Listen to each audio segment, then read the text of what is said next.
United States of America and to the republic for which it stands, one nation, under God, indivisible, with liberty and justice for all.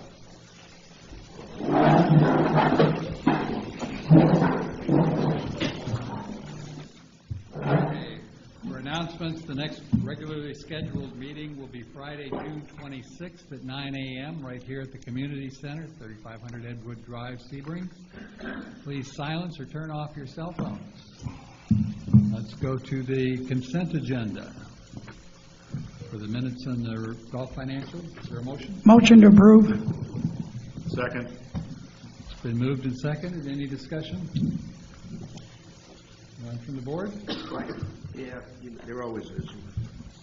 So I don't know if this is the right time or not, but at the end of the last meeting, Omar, you gave us, and Mike, we were given forecasted numbers on the budget that we had asked for, and you guys gave it to us. And Mike, my question to you is there anything we can do about losing $140,000 in the restaurant in the next 4 months? I mean, that's what you're projecting, approximately. Surely we could do something. Yeah, sure. Obviously we're trying all sorts of new programs to try to limit that loss as much as possible. Obviously this time of year during the summertime is where we see the biggest deficit. We do see, business is picking up. I think people are starting to feel more comfortable coming out. Those forecasted numbers are not too far off from where the budget was. And obviously they're subject to change all the time. We are hitting phase 2 today. I think hopefully that'll make some more people feel comfortable coming out to eat. But we are stepping up our marketing program to be as efficient as possible, so spending more money marketing than what's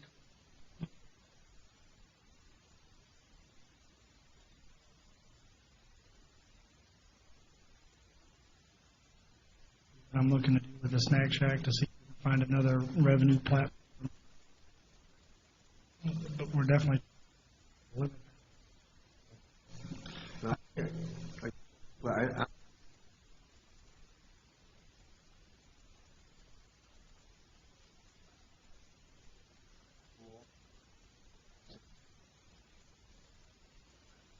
The restaurant on any of that type of media? So the answer to that is yes. Primarily we use Facebook. It's probably the most popular social platform of our market.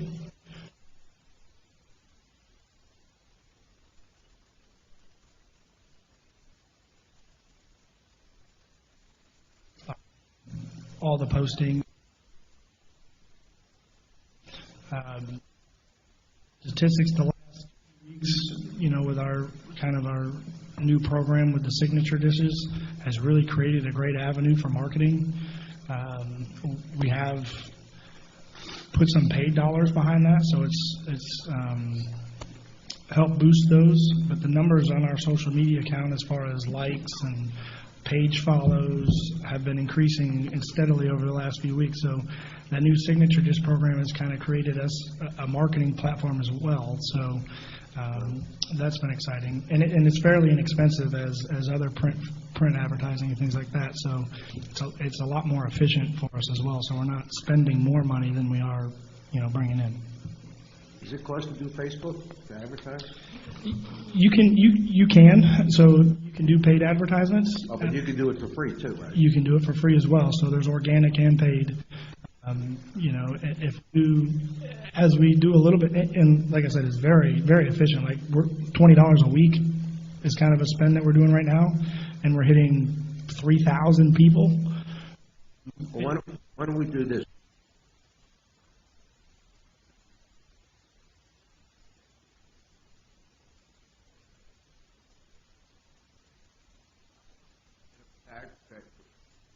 Well, 1,000. said, and I just looked at it. To offset the 100. What you think? And it is better last year. The restaurant was closed last year. So, that'd be great.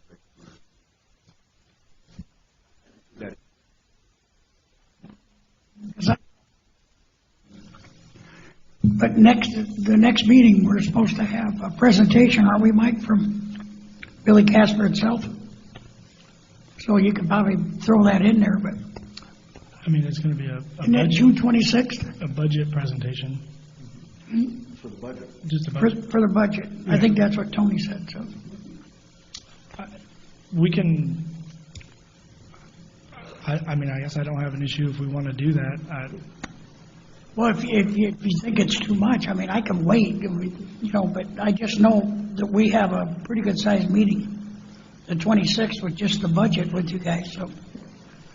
I Yeah. agree with Ray. I mean, I'd like to know too, but Can't you just make up your action plan and email it to us? I can do it however you guys would like. I could do either or. That way we don't have to wait for it, we can have it. Well, I just like to have, I like to see us try and do something. I'm not big for sitting on that the next 4 or 5 months are going to be a loss of $170,000. That's all.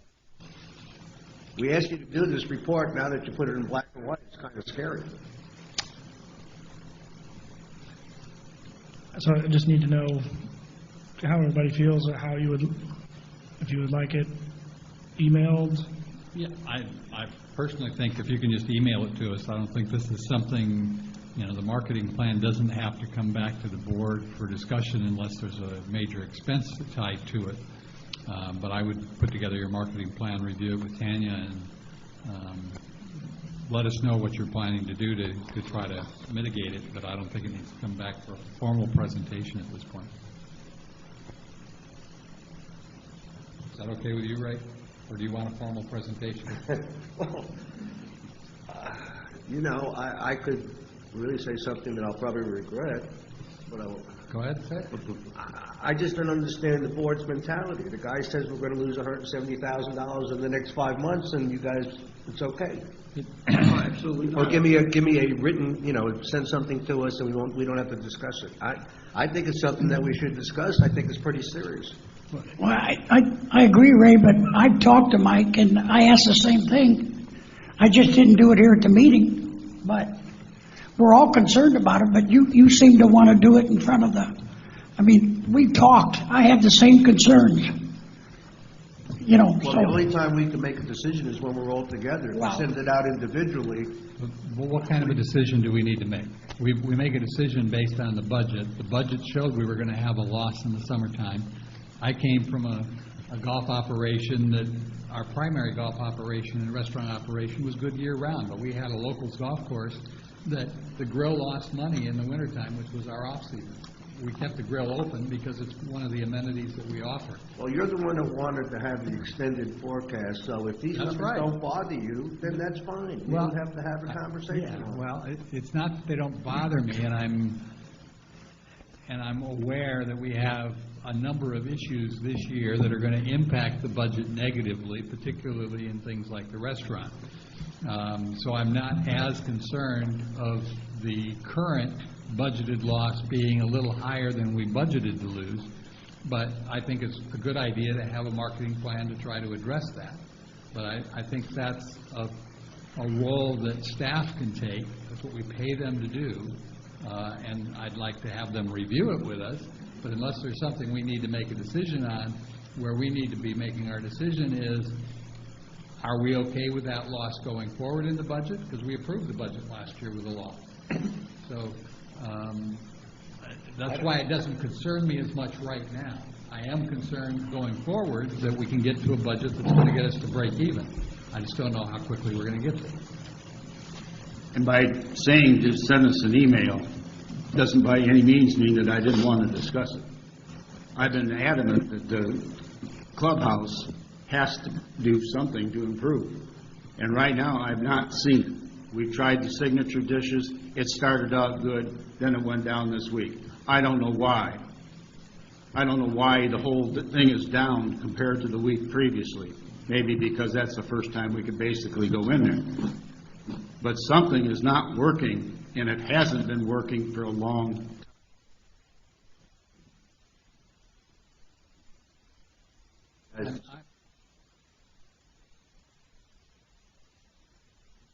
The initial marketing plan can be sent out to us by an email, and if there's something in it that we feel like we need to discuss, we can bring it up to the board.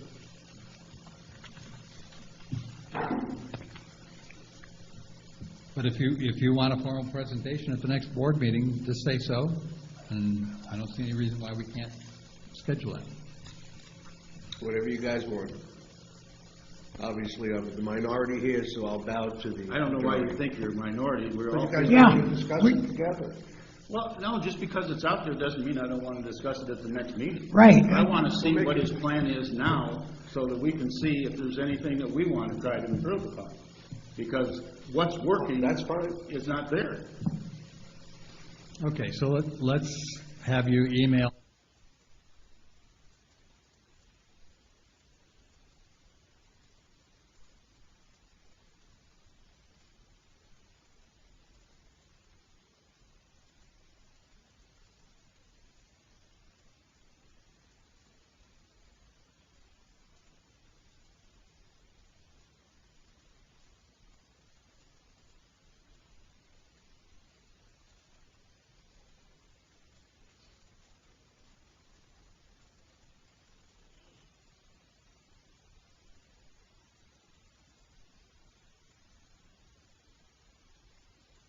Resolution number 2020-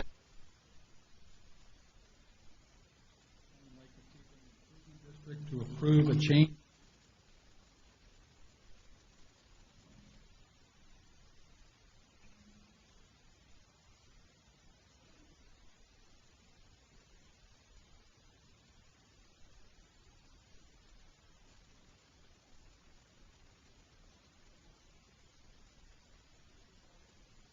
Program that we're proposing here is to piggyback.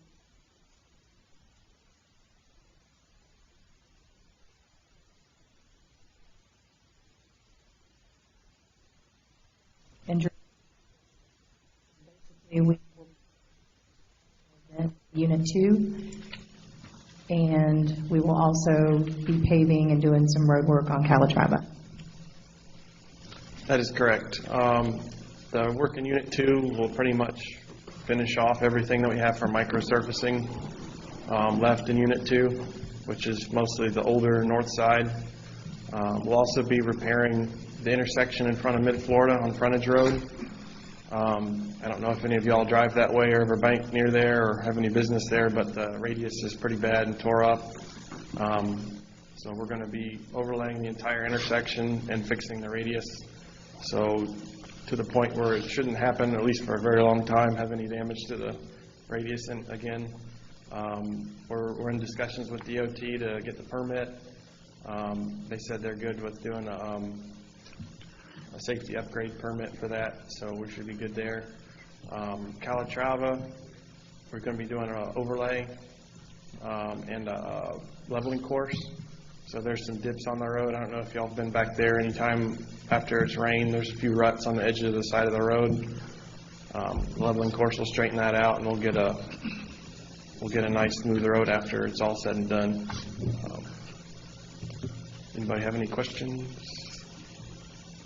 Yeah. Yes, sir. So I assume the 2 streets that were on the original report will be done next year? You're going to push them? Yes, they would have thrown us over budget, so we're trying to stay within budget, and they should be all right enough to wait until next year. Okay. On page, I think it's page 1 of this agreement. Yeah, the agreement with the City of Sebring. It says here the work's going to be good from March 1 to 2019 to February 28 of 2021. Is that work going to be completed in this fiscal year, or is it going to get carried over? The intent is for them to start towards the end of July, and they want to get done for this fiscal year.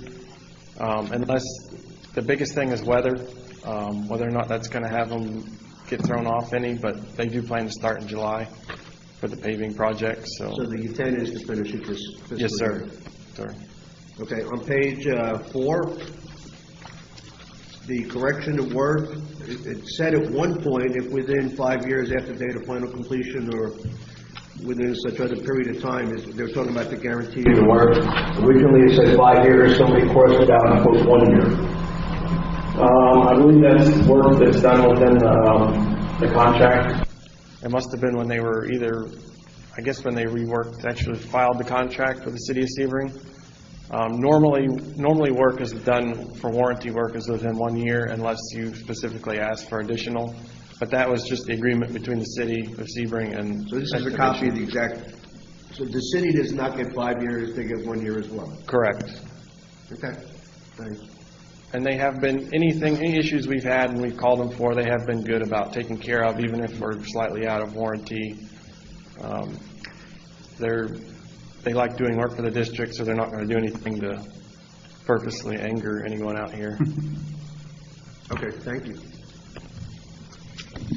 Have you looked at the cul-de-sacs at the end of Pebble Beach Drive on both sides? They're tore up quite a bit, and the service vehicles have a very difficult time turning around down at the end of those cul-de-sacs. Yes, sir. They are undersized because the intent was to extend them and connect them. That's part of the reason they're tore up, because you can't. They're supposed to have like a 50-foot radius on normal cul-de-sacs, but there's not enough room to put that big of a cul-de-sac in the right-of-way that we have. We can address that. I don't know that it's been on the radar for immediate paving projects, but that is something we can look at. I know we just paved the east side of Pebble. Are you saying it's had issues with the new pavement, or? I'm saying that the cul-de-sacs are not large enough for the service vehicles that we have coming into our properties. That is correct. That is something we could look into if you so desire, is trying to expand them.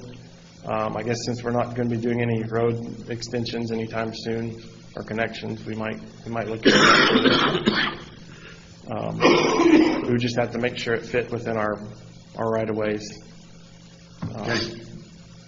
I'd like you to look at it. Okay. Any other board comments or questions?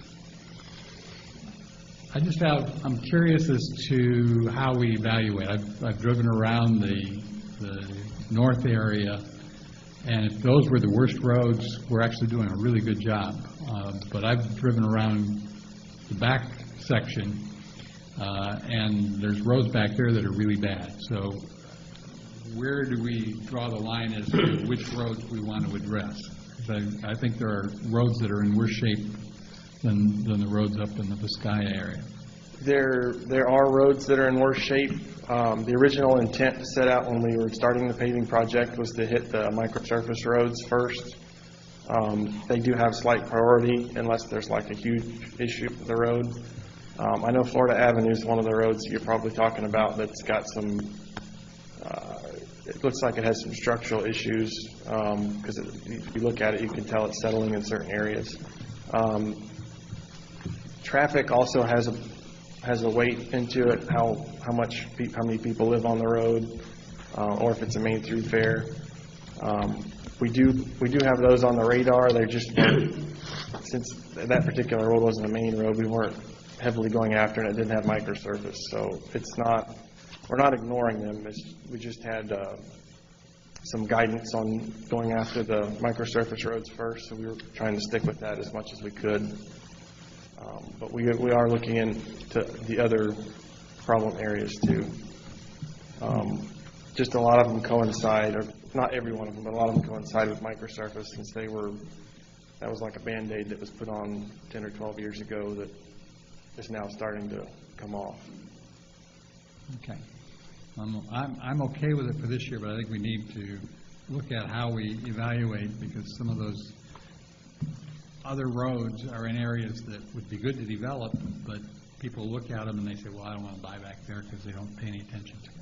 Well, I know a lot of the roads that don't have any houses on are put lower on the priority list, just because which I know that's a double-edged sword, like you said. They're not going to be able to, no one's going to want to develop on it if the road's tore up. But for now, we're trying to focus on helping the residents. Right, I understand. Okay. Public comment?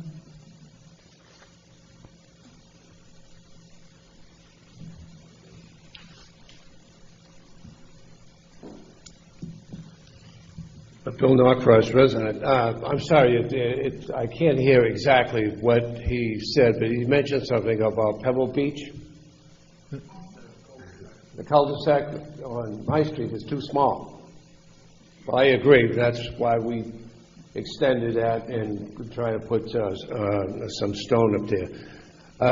And I agree with Neil that the back roads are terrible, but also the main road out here. I know the county that's their baby. Well, I tell you what, somebody ought to tell the county to start filling in some of those potholes on the gutter side of those highways, or that main drag out there. I really appreciate it if somebody really take a look at it, because somebody's going to hit that and spin out and have a good day. Thank you.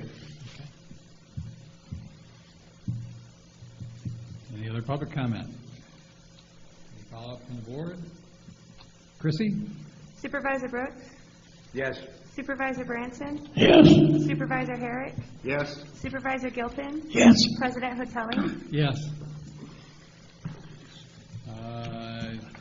Next item is discussion of the general manager contract. You want to give us a brief? Yes, good morning, Supervisors. In front of you, I have my current contract, which expires on September 30th, 2020.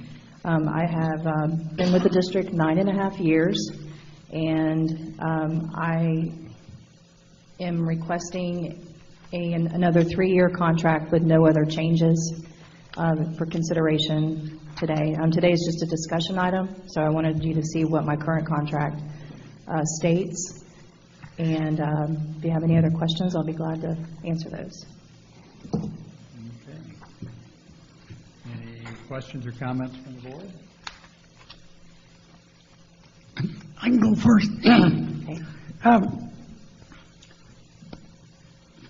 I just want to say that I don't know if anybody else was on the board when we give you 3 years the last time.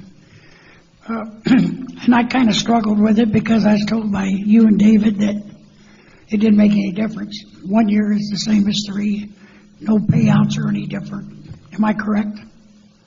Yeah, you're essentially correct. There is a 3-month termination clause, a big termination clause for a without cause. So if at any reason the board decided or for no reason, they just decided there was personality conflicts or whatever, you can terminate without cause. And it can be she gets 90 days severance. Yeah. Okay, well, I really certainly want to renew your contract, Ken, but I'd like to, this year, do a 1-year contract and come up with some objectives in the next month or two that we can work on and have you do it and then us do it, if that's okay. But my feelings are that, because whether it's a 3-year or 1 year, it's not affected by you, and I certainly don't want to let you go. But my preference would be a 1-year contract this year, and let's work on some objectives and stuff. But that's all I have. Anyone else?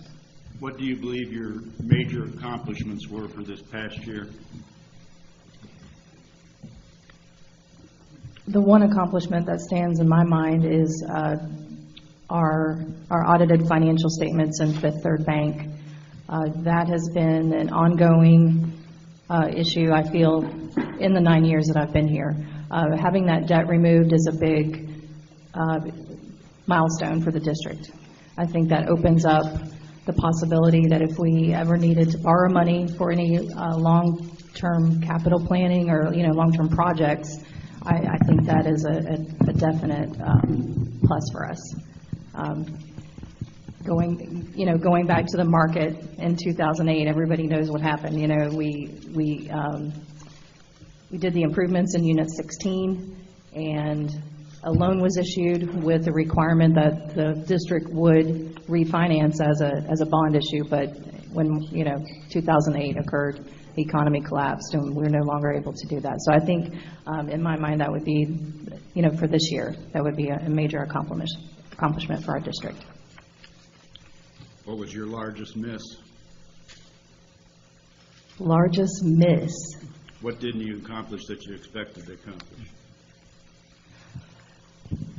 I look back on our, I don't know if this is not necessarily a non-accomplishment, but we moved forward with a marketing plan for the first time in many, many years, for the first time that I've been here. And I had a lot of hopes for that program to market our community. And I know as a board decision, not to move forward with the same company, but I think, I don't look at it as a failure, but I look at it as more of a challenge for us as we move forward into the next year. Thank you. Tanya and I have had a number of conversations in the year plus that I've been on the board, and one of the things that we discussed in January when I went through the policy manual is that as the general manager, she is the CEO of the district. And I think one of her biggest challenges that she's had to deal with, she came in under a very transitional period in the district with a board that was going through some challenges. She came in with a good finance background, but not a chief executive background. And I don't think, from my conversations with her, that the board has ever given her a clear job description. The contract kind of says, as defined in Ordinance 74-4. So I've been having some discussions with her and given her some examples of what I think a CEO is.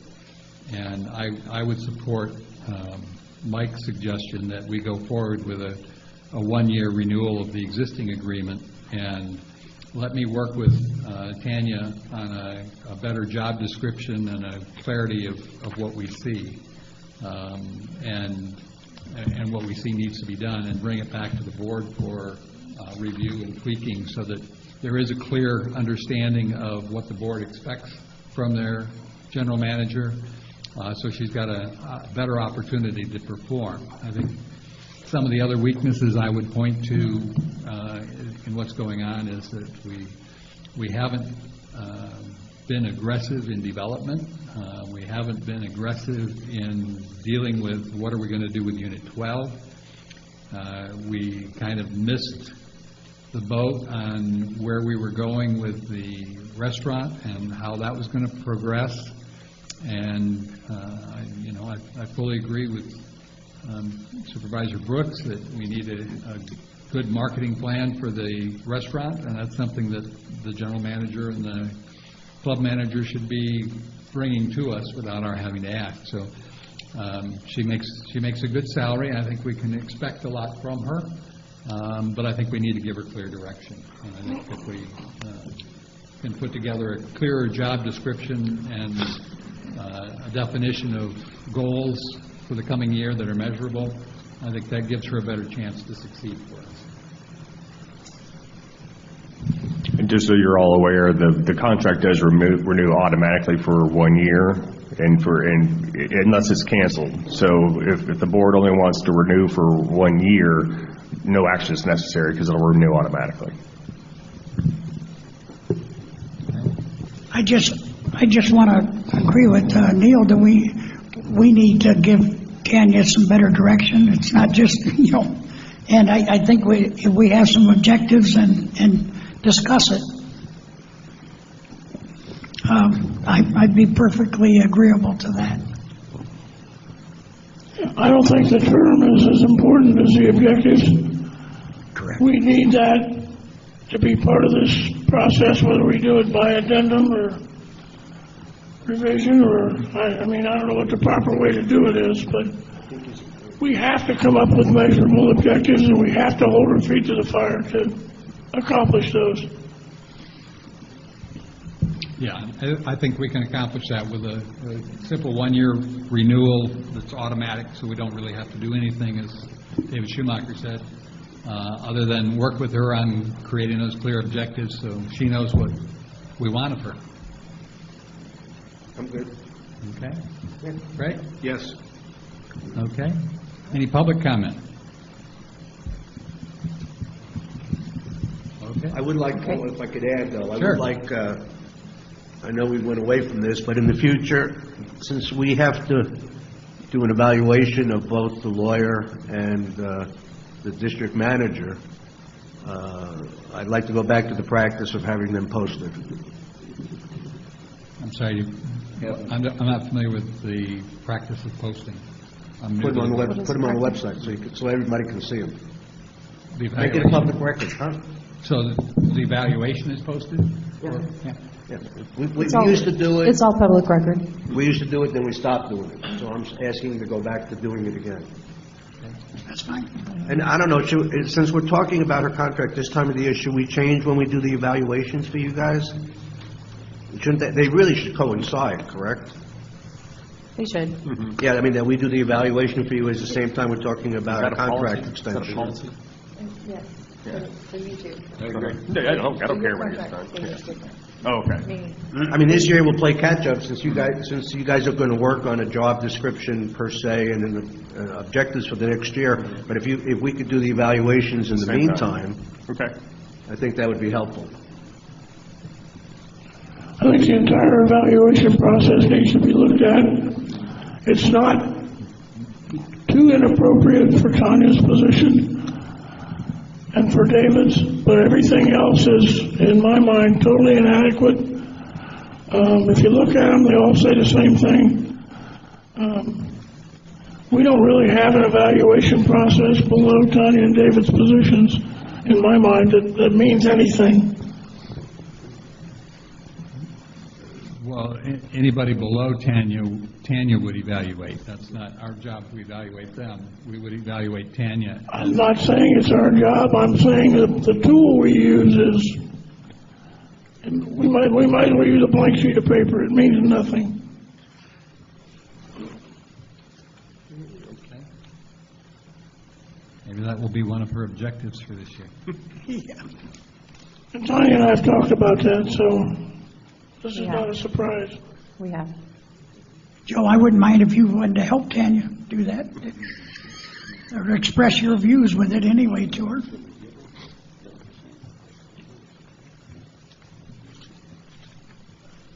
Okay. Any further discussion on the general manager? Thank you, supervisors. The next item is discussion of the golf committee.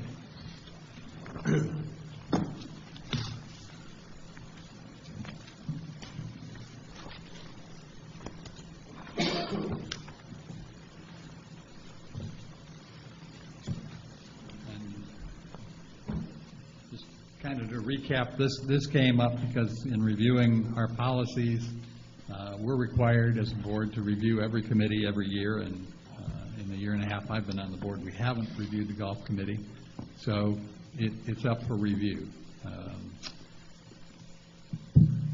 You guys that are part of the golf club probably have a closer impact to it than I do, as far as how you think it's working. It just seems a bit disjointed to me, and I just wanted to be sure what issues there are, particularly whether it's working well as a non-sunshine committee or if we need to reevaluate that. I can speak first, but I don't think it'd work well as a sunshine committee. And I think basically the only thing that I see in it, after talking to our lawyer and the man who wrote the charter, is that there's just a few charter violations in there, no sunshine really, other than, because I liked, as a president, I liked the golf committee, and I had no trouble with the golf committee. And I think most of our problems now are solved because we had a discussion with Billy Casper, because part of the problem was they were doing stuff on some lake golf courses that weren't brought to the board as supposed to. And I think most of that, the understanding now is clear that they can't do that.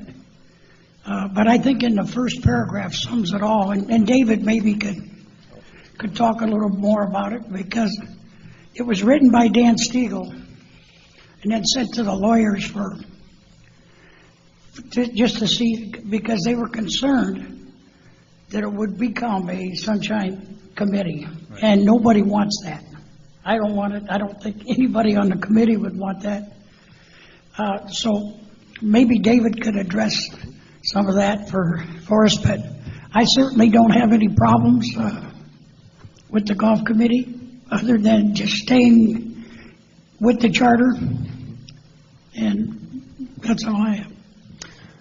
So the main issue when it comes to sunshine committees is you'll see up there that this says it's established for fact-finding only, and as such does not make recommendations directly to the Board of Supervisors. So that's basically the line in the sand when it comes to sunshine committees. If you're a purely fact-finding entity, you're gathering information and providing that information to a board or general manager or whoever. It's basically designed so you don't have, and like I say, we're a relatively small community. We have, every time during public comment and with golf discussions, we have lots of people that get up and talk about their issues with the golf course. In a perfect world, the way that would work is, they would make their issues known to the golf committee, and then the golf committee would send a representative and make those, say, these are the issues that have come before, to the committee, and we're bringing those issues to the board. A sunshine committee is one where you actually discuss about actions that are going to be taken, and recommendations that are going to be made to the board, whereas they would come before you and say, we, the golf committee, recommend that the board adopt this procedure or take this action. And if that's the type of thing that's going to be happening, that's what requires it to be a sunshine committee. So as long as the only thing that's going on is it's basically a way to filter information and to bring, prioritize information and bring it to the board in a succinct and efficient way. That does not require it to be a sunshine committee, because it's fact-finding only. We've talked to the populace.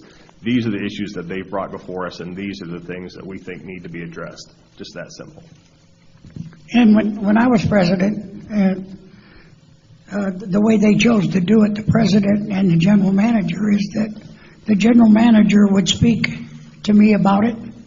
And of course, when I was president, I made sure that everybody knew what was going on. There was no secrets. And so I made sure that all the rest of the board members found out exactly what was recommended and what was done, and so on and so forth. So that shouldn't be any problem. Now, I think Bob could come. I think Bob can come, right? The president could come here. Yeah. Or the general manager. And the way they did it when I was president it was Jim Kurtzborn. Mm-hmm. And he filtered out stuff that he didn't agree with. And I guess that's the way it works. Whether everybody is concerned about certain things, the general manager is the key that comes to the board with what they give him, or the president of the golf committee. But I think now it's if it's done the right way, we're fine. So. Well, I guess my question from an operations standpoint would be, how does that information that the golf committee comes up with come to the board? Because it's published to everybody. As news, there are minutes taken at the meetings, and those minutes are sent out on email. Now, if you don't belong to the club, you probably won't get it. I mean, I assume the email list is, just the membership, correct? Yeah, I believe it just goes to the membership. But there are recaps of every meeting sent out. Okay. So, but that's not bringing it to the board. That just happens to be that we have 4 board members that are members of the club and get it. Well, yeah. I'll say, and I think the way that's generally happens is, those minutes, or Tana gets that information and she brings to the board, I guess, whatever, you feel needs the board's attention, and otherwise you can take care of certain things yourself. I honestly thought that the email that Mr. Butts sends out to myself and Michael Meir, I thought it went to all the board members outside of the club email. Is that correct? Yes. The minutes and the agenda? Mr. Yes, Butts? I thought that information was sent to the Board of Supervisors from Mr. Butts. It is. Okay, so you receive an agenda and Yep. minutes? But the key there is, we haven't heard from Bob, or we haven't heard from the general manager on stuff Correct. that's actually what they're recommending or anything, other than me reading the minutes, but that's not the way it's supposed to be done. Which way is it supposed to be done? It's supposed to be, It doesn't- it goes through the general manager. It's not a financial deal. It is on some deals, it's financial. No, whether they put the rakes in there, and that's not anything we're, in the sand traps, that's not something we deal with. That's probably a golf committee thing, but if they change the face of the golf course anyway, it has to come to the board. Billy Casper can't change the golf course without our permission, let alone the golf committee. So that's, So, let's see, the issue that you're all upset about was the issue a couple of years ago where we changed one of the bunkers. The golf committee said, the bunker on Turtle 9 is the way it's designed is slowing up play and it makes it more difficult than it has to be. Can you guys look into it and see what you can come up with? That's all the golf committee said. Casper then took it and fixed it. Everybody was happy, almost everybody. Is that what you're referring to? well, there was several things done, but it's not. But I mean, I is there anything mean, wrong I can with tell that? you, yes, because the board didn't even know, not one of us were informed of it. If you would that they were have gonna read, if you do it. would have read the They have to come here for permission when you But change. that's not the golf committee that has to do that, that's the general manager. That's right. Casper. they're coming for permission, it's not money, it's When not a you financial issue. You can't move a bunker without expending money, whether it's staff time They had it or within their side. budget, it's not an additional budget. For them, I don't know where they got the money from. So I- See, and I'm not going to argue that stuff because it's just not the way it's supposed to be. Yeah, I It's just not. I think that's the process question that we need to resolve. And I think that just sending the minutes out, even if they are coming to me, I'm not sure I'm getting the minutes, is not enough. I mean, if there are issues discussed that need to be addressed, then clearly whether they come to the board via Mr. McMinn or Tanya, I don't really care, but I think we need to have a process where golf committee issues come to the board, if for nothing else than review. I mean, they could even be in a consent agenda if we don't think they're an issue. But they need to be there so that there is an approval from the board of the actions that are taken on the golf course, based on recommendations by the committee. If I could make one Yeah, comment. yeah, go ahead. So, in that process, we're fine with what the board decides of how you want that to be communicated, but, I just want to make sure that it's black and white, so, sometimes in those committees, it might come up that, hey, there's a fire ant problem on such and such a hole, and then we just go address it. I mean, obviously, that costs money to address, so I don't think those are the issues that you're looking to hear. Correct. So I just want to make sure that it's black and white of what information you want, and I'm okay with communicating to you guys however you wish.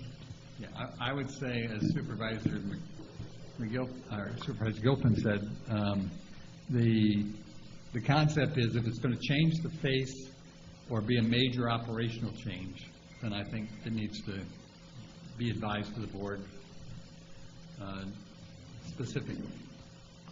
I heard some comment over here. Yeah, we need to worry about, we're using words like recommendations and stuff, and that's what raises the sunshine law. So that's what I'm saying is that there's fact-finding issues, and that's to say the thing to do, I guess in my opinion, would be to include those minutes as part of, I guess, the board packets maybe from now on. That could be done. And then if the board sees things that raises an eyebrow or says, oh, this is something that I think the board needs to address, then you make it either a discussion topic or, any two supervisors can get something on the agenda or the president can put something on the agenda for discussion. So if you see things, basically based on the facts that are presented in the committee report that raise an issue, then my point, my position would be that the board should say, hey, this is something that we need to discuss, we need to take action here, or if everybody's okay with it, say this is stuff that the general manager can handle, or that Billy Casper can handle. This isn't anything we need to address, and leave it at that. But once we start talking about if the committee is advising the board about action that should be taken, that's a sunshine committee. Okay, so I guess the question to those of you who read the minutes on a regular basis, are the minutes in such a way that it is facts being presented, or are there recommendations being discussed in the minutes? No, they're not, because the decision to do something isn't necessarily made at that meeting. When we reconfigured a couple of bunkers, I was surprised by one of them, but that's not the golf committee's fault. That's management's fault. So the golf committee, in my estimation, has always done what it was designed to do, and that's make suggestions. When you alter the playability or the face of the golf course and don't inform the board, that's when there's a problem. That's not the golf committee's mission. That's Mike Lemire's position that should be doing that, and he attends those meetings. So, I think the arrow's been aimed the wrong way for some time here. Okay, I need to defer to council again. Is there a difference between the committee making suggestions and the committee making recommendations, or do they strictly need to find facts? Well, I said no. It's primarily to find facts, but like say, facts or what is what is the consensus of the group? People listen to other people talk. They listen to players talk, and maybe one of the reasons these bunkers were changed is because there was a vast section of the membership that didn't like the way it was playing, and so those members let their feelings be known to the golf committee, and the golf committee then says, they can make recommendations to the general manager, Billy Casper, general manager, or to Tanya. The question then becomes is the impetus is on them to decide, is this a board decision? Is this something that requires a board decision, or is this something that we can handle, without, does this not require board approval? So I guess that's where the disconnect may be. So the committee can make recommendations to the general manager, they just can't make recommendations to the board. Correct. But the recommendations are not automatically adopted. I couldn't figure out how you could. And budget notwithstanding, if you change the face of the course, the board needs to be aware by some means. It's pretty simple, really. And I think we're doing a pretty good job with it now. Yes, we are. Yeah, I was going to say, I think we're under full. But the issue didn't lie with the golf committee ever in my mind. No, I don't think anybody, because I read the minutes on a couple of things Ray talked about, and I knew they were going to come to us for approval. And the next thing I knew, they were done. And I agreed with everything Earl did, or whoever did the recommendations. Thank God I did, because I didn't raise much hell. But you can't do that. Billy Casper can't do that. The golf committee can't do that. It has to come here when you change the face of the golf course. We own the golf courses. Yeah, I believe. Simple. Yeah, I believe a couple topics were a couple of years ago. Billy Casper fully understands that going forward, and going forward since that time, we've brought those items to the board for attention. I think we have a full understanding going forward. I agree. Of how you want to operate, yeah. Okay, I think Mr. Butts from the committee is here. Do you want to come forward and say a few things?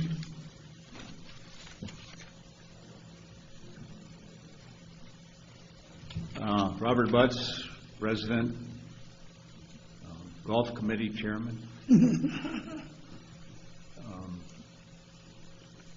I guess my first question would be, you talk about fact-finding. Please give me a couple of examples of fact-finding, because that's what you're asking us to do. I'm not sure I know what that means. Well, so generally it would be, I guess, in the context of the golf committee, would be communicating with members and determining what the general consensus is of The conditions of the golf course. Do people think the golf course is in good condition, bad condition? Are there specific areas that could be addressed? Because the role of the board is to deal with big picture overall items, not micromanagement. And we've all been here at times where you've had people come up and talk about, there's a brown spot on hole 7, or there's this or that and the other. That's not, what's supposed to happen. Those are issues that are supposed to be brought to the golf committee. And the golf committee, if they can address it, they can address it. And if they feel it needs board's attention, then they bring it to the board for attention.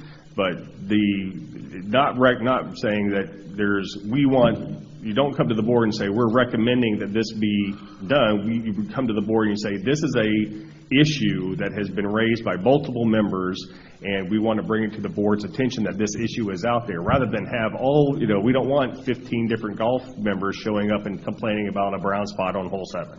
We don't want that. That's the function of the golf committee, at least in my opinion. That's how it should work. But that committee can make recommendations to Mike, to the general manager of the... Correct. In order to... Or to Tanya. Correct. In order to... And that's... So that doesn't have to... The board should not be bothered with those micromanagement issues. I agree. And that's exactly what I thought the idea of the committee was. Yep. You guys have enough problems without worrying about the hole on number 5 that's out in the fairway somewhere. So we could, as a committee then, bring up at the meetings, we have an issue with the brown spot on fairway number 7. And do we say we think that should be fixed, or we just want to advise Billy Casper that there's a brown spot on number 7? I don't want to, because if it goes to Sunshine... No. Like I say, Sunshine only becomes involved if we're involving the board. So like I say, if the members are wanting something done to improve the golf course, the committee talks, and the committee brings that issue to Billy Casper, say, hey, there's an issue, either Billy Casper or either the general managers.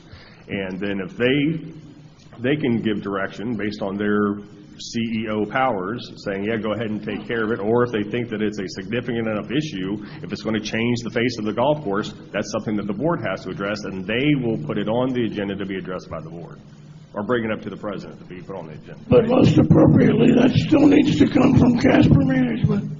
Correct. The golf committee doesn't need to come here and explain their recommendations. Mike needs to tell us which recommendations they're adopting, and if they're not adopting something significant, he needs to explain why. Right, I would assume that most of the items that are discussed over the last few years that I've been doing this are just normal maintenance items that Earl hasn't noticed for some reason or something, and that's all it is. And it's coming from the membership, come to us. Mm-hmm. So the membership, as you say, doesn't have to come in here. Correct. But we want to stay away from Sunshine. I've been on those boards, and I've been on other ones that aren't Sunshine. You get a lot more done with ones that, as you know, are not Sunshine. Okay, that's all I have. So, do you have any questions? Yeah, I want to ask one. I'm on the golf committee too, lucky me. So we've been talking about the practice bunker by the driving range, that it needs to be fixed. We haven't asked them to spend the money. We just said, if you guys could fix it, that would be great, because it's not in good condition, in our opinion, and in everybody else's opinion that we've talked to. Is that okay? Or is that not okay? For you to have that discussion with Billy Casper? Yeah. Yeah, that's fine.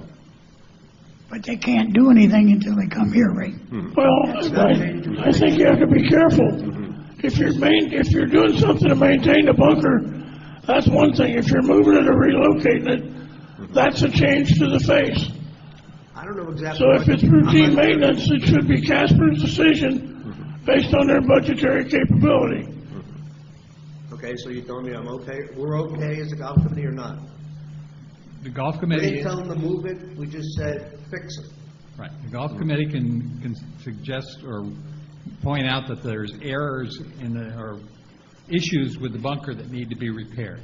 If it's a matter of repair, that's not changing the face, so I don't think that would have to come to the board. That's exactly right. What the question would be is, does it make sense to expend money on the repairs? And this would be a question that Casper might want to review with the general manager and bring to the board. Does it make sense to spend money on the repairs, or would it make more sense to move it to a location that's a safer location, since there's been some discussion about whether the bunker should remain there?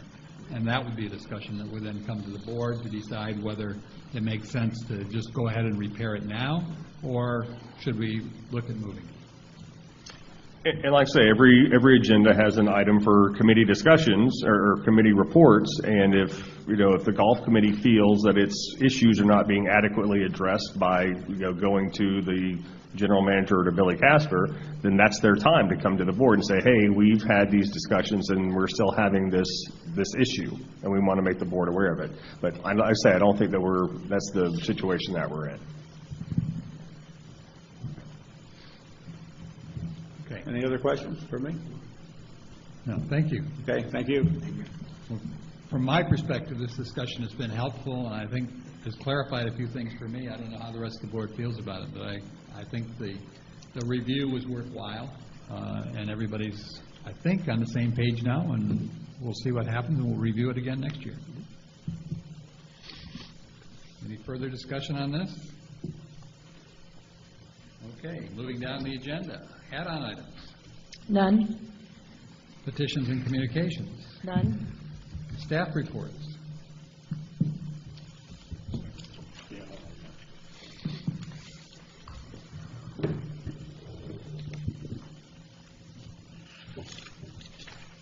Good morning, Supervisors. Just a couple things of note. It's only been a couple weeks since I've updated you last. As I'm sure you're aware, the governor of Florida has moved into Phase 2 effective today. I just wanted to update you on how that affects our operation. In the restaurant, we are now allowed to have a few seats located at the bar. They are going to be not at full capacity. They'll be stretched out about 6 feet apart for social distancing, but there will be a few bar seats available for those who would like to sit at the bar. As far as overall capacity of the restaurant, we don't have a need to go back to 100% capacity, so we'll operate kind of how we have been until we feel the need to add more seats. Other things of note, I've updated you last time about the acoustics. I spoke with a gentleman yesterday. We have a tentative schedule for the 15th and 16th for installation. I still need to spend some more time with him on how that will affect our, how we operate during that day. I don't see it being an issue. We have plenty of room to move people around to accommodate one thing or the other. Be it that one day is a Monday and we're only open from 11 to 3:30, I don't see a major impact for the installation as far as being open for business. But I will be addressing that further as I work with the company for installation. As far as the golf course, I had a discussion with all the board members regarding allowing 2 riders and a golf cart. We have went ahead and adopted a policy that we will allow two players to ride in the same golf cart. It is not mandatory. Those folks still wishing to ride it as a single rider do so have that option.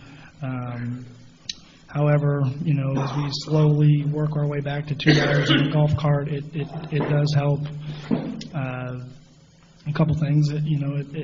It allows us to have more players, which as we start to get busier, if we double up carts, then we can accommodate more players. 2 players in a cart reduces cart traffic on the golf course, and it also reduces how many carts we need to employ somebody to clean.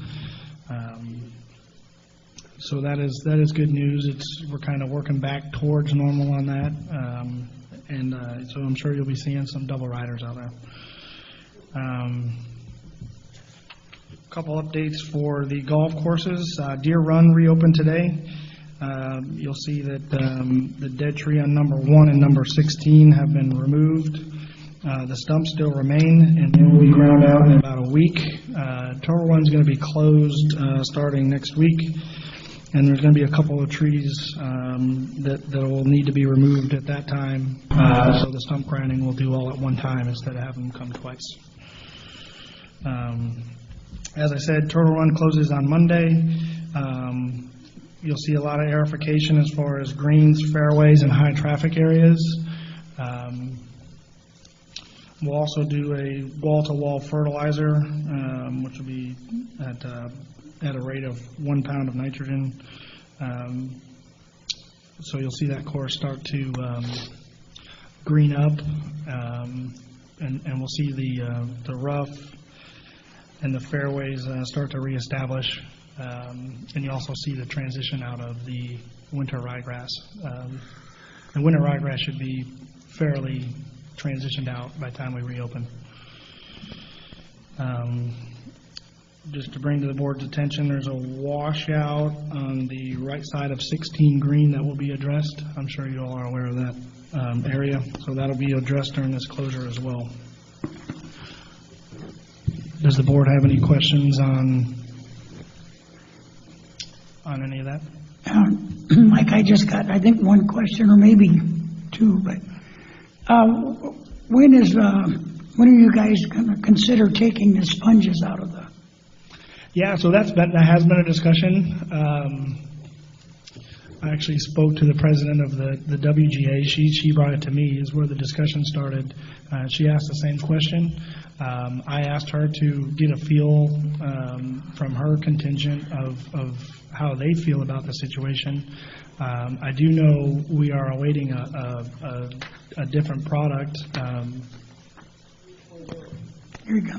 See if Earl has an update. I asked Earl to get an update of when this new product, which would alleviate everything. So if we're going to go to that, we won't take the sponges out till this thing arrives. Well, my take on that is if this product, which he'll update us on, is going to be here shortly, I think it's a moot point, because if they get here, the sponges are gone. Right. But if they're not going to be here for a while, then we need to address the sponges differently. So go ahead. Okay. We ordered a product a couple of weeks ago called Easy Lift. It's kind of the hot new thing in the golf industry. You don't even have to touch the thing anymore. You just take your putter and kind of raise it, and it pulls the ball out of the hole. Obviously, that is an extremely popular product at this point in time, so it's been delayed in getting it shipped out to us. I did make a call yesterday because Mike had asked me to try to get an update. As of right now, I still don't have a delivery date on it. But I will let Mike know, and he can communicate to you guys as soon as we know. I wouldn't think it would be a crazy wait, maybe another couple of weeks, but we ordered enough to do 18 holes to kind of get us through the summer, evaluate it, see what the feedback was from the membership. If it's something that we want to do on all 36 holes as we get closer to season, obviously we would do it. It was I want to say it was about $700 to do 18 holes. So the feedback that I've seen as far as people that have put it in, it's been positive, but that's kind of where we're at. So I'll let you guys know as soon as I know. Very good. And Mike, I know a couple instances where people now, and there are people from outside the club are take their sticks out. And I'd just like you to try to tell your staff to mention to that, because it's been people that's out of the community. And I was playing golf the other day, and one of the members, as they went around us, because we were in a group, and I heard him say, keep the sticks in the cups. And they said, oh, okay. They didn't know, but I just think it's, when anybody checks somebody in, they should say, leave the sticks in until we get, the sponges it's just really tough to play golf with them sponges in there. No, I agree with you on that. But ask your staff to mention that. Absolutely. Okay. That's all I have. Any other questions? Thank you, Supervisor. I'll Go go. ahead, Mike. The watch orders, 650 last month we done. Code enforcement citations, 143. We delivered the homes. On Monday night, there was supposedly, I had some extra staff on Monday night because supposedly there was supposed to be people riding around and kind of causing some chaos. So we did. Thank God nothing happened, so we're good. But we did put extra staff on. We put on 3 extra guys for about 4 hours. And I did get some feedback from residents that did see them. They were happy that we did it, just to be safe. I have been getting a lot of calls about trees, and I want to bring this up again. And easements and stuff, dead trees. It's not our responsibility to take the trees down. And I know a couple of you guys have been asking me about this stuff. I don't know, someday if we want to change the policy, I don't know. Maybe we should look into it. But there are a lot of dead trees, even on Earl's golf, on the golf course on the side, that they don't come into play for Earl, but people are asking us, what are we going to do with them? So I don't know if we should put in a budget, to start taking some, more dead trees down in the area, but I just want to make sure you guys are aware of it. Whose property they on? Well, they're between the golf course, it's not just between the golf, like Neil and I, in the back of his house, he has the same area. It's the easements, and, it's a question, do I take it down, can I take it down? And we've been getting a lot of calls on that, a lot. As a matter of fact, I had a meeting with somebody 2 guys yesterday. So what I've been trying to do is explain to people if the lots of butt try to share the cost. Whose property they on? Is it? Vatican, actually, I've been going for 8 years. I've been going through this. This can't be that difficult. If it's on the individual's property, it's their responsibility. It's their responsibility. Easement is a right. Easement is not an ownership. That's correct. An easement is, and the easement, generally their ingress and egress easements are right-of-way easements. So even that, even if the dead tree is within a right-of-way easement, it still doesn't give us the right to go ahead and start taking items out, because it's a right-of-way. It's not a right to go onto the property and start removing items. These should be cut and dry decisions, right?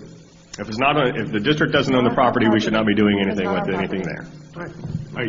But I wanted to bring it up to make sure you guys, all understand this, because you guys are the ones getting a lot of questions on it, and it kind of puts you in a spot.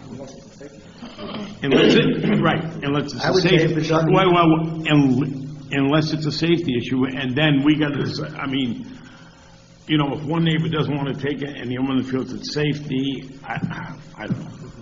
I think I got to, and maybe Tanya and David should sit down and talk about this. You can't open up a can of worms that you're going to regret. I would say if it's on their property, it's their responsibility. If it's not, then it's our responsibility. Okay. If it's a dead tree that is potentially it could cause damage. Yeah. Then I think it may be a code enforcement issue that we need to cite them. Well, we've been citing people on them, and I can't afford to take it down, blah, blah, blah, whatever, but, and on the side of the roads, we have taken some on the side, if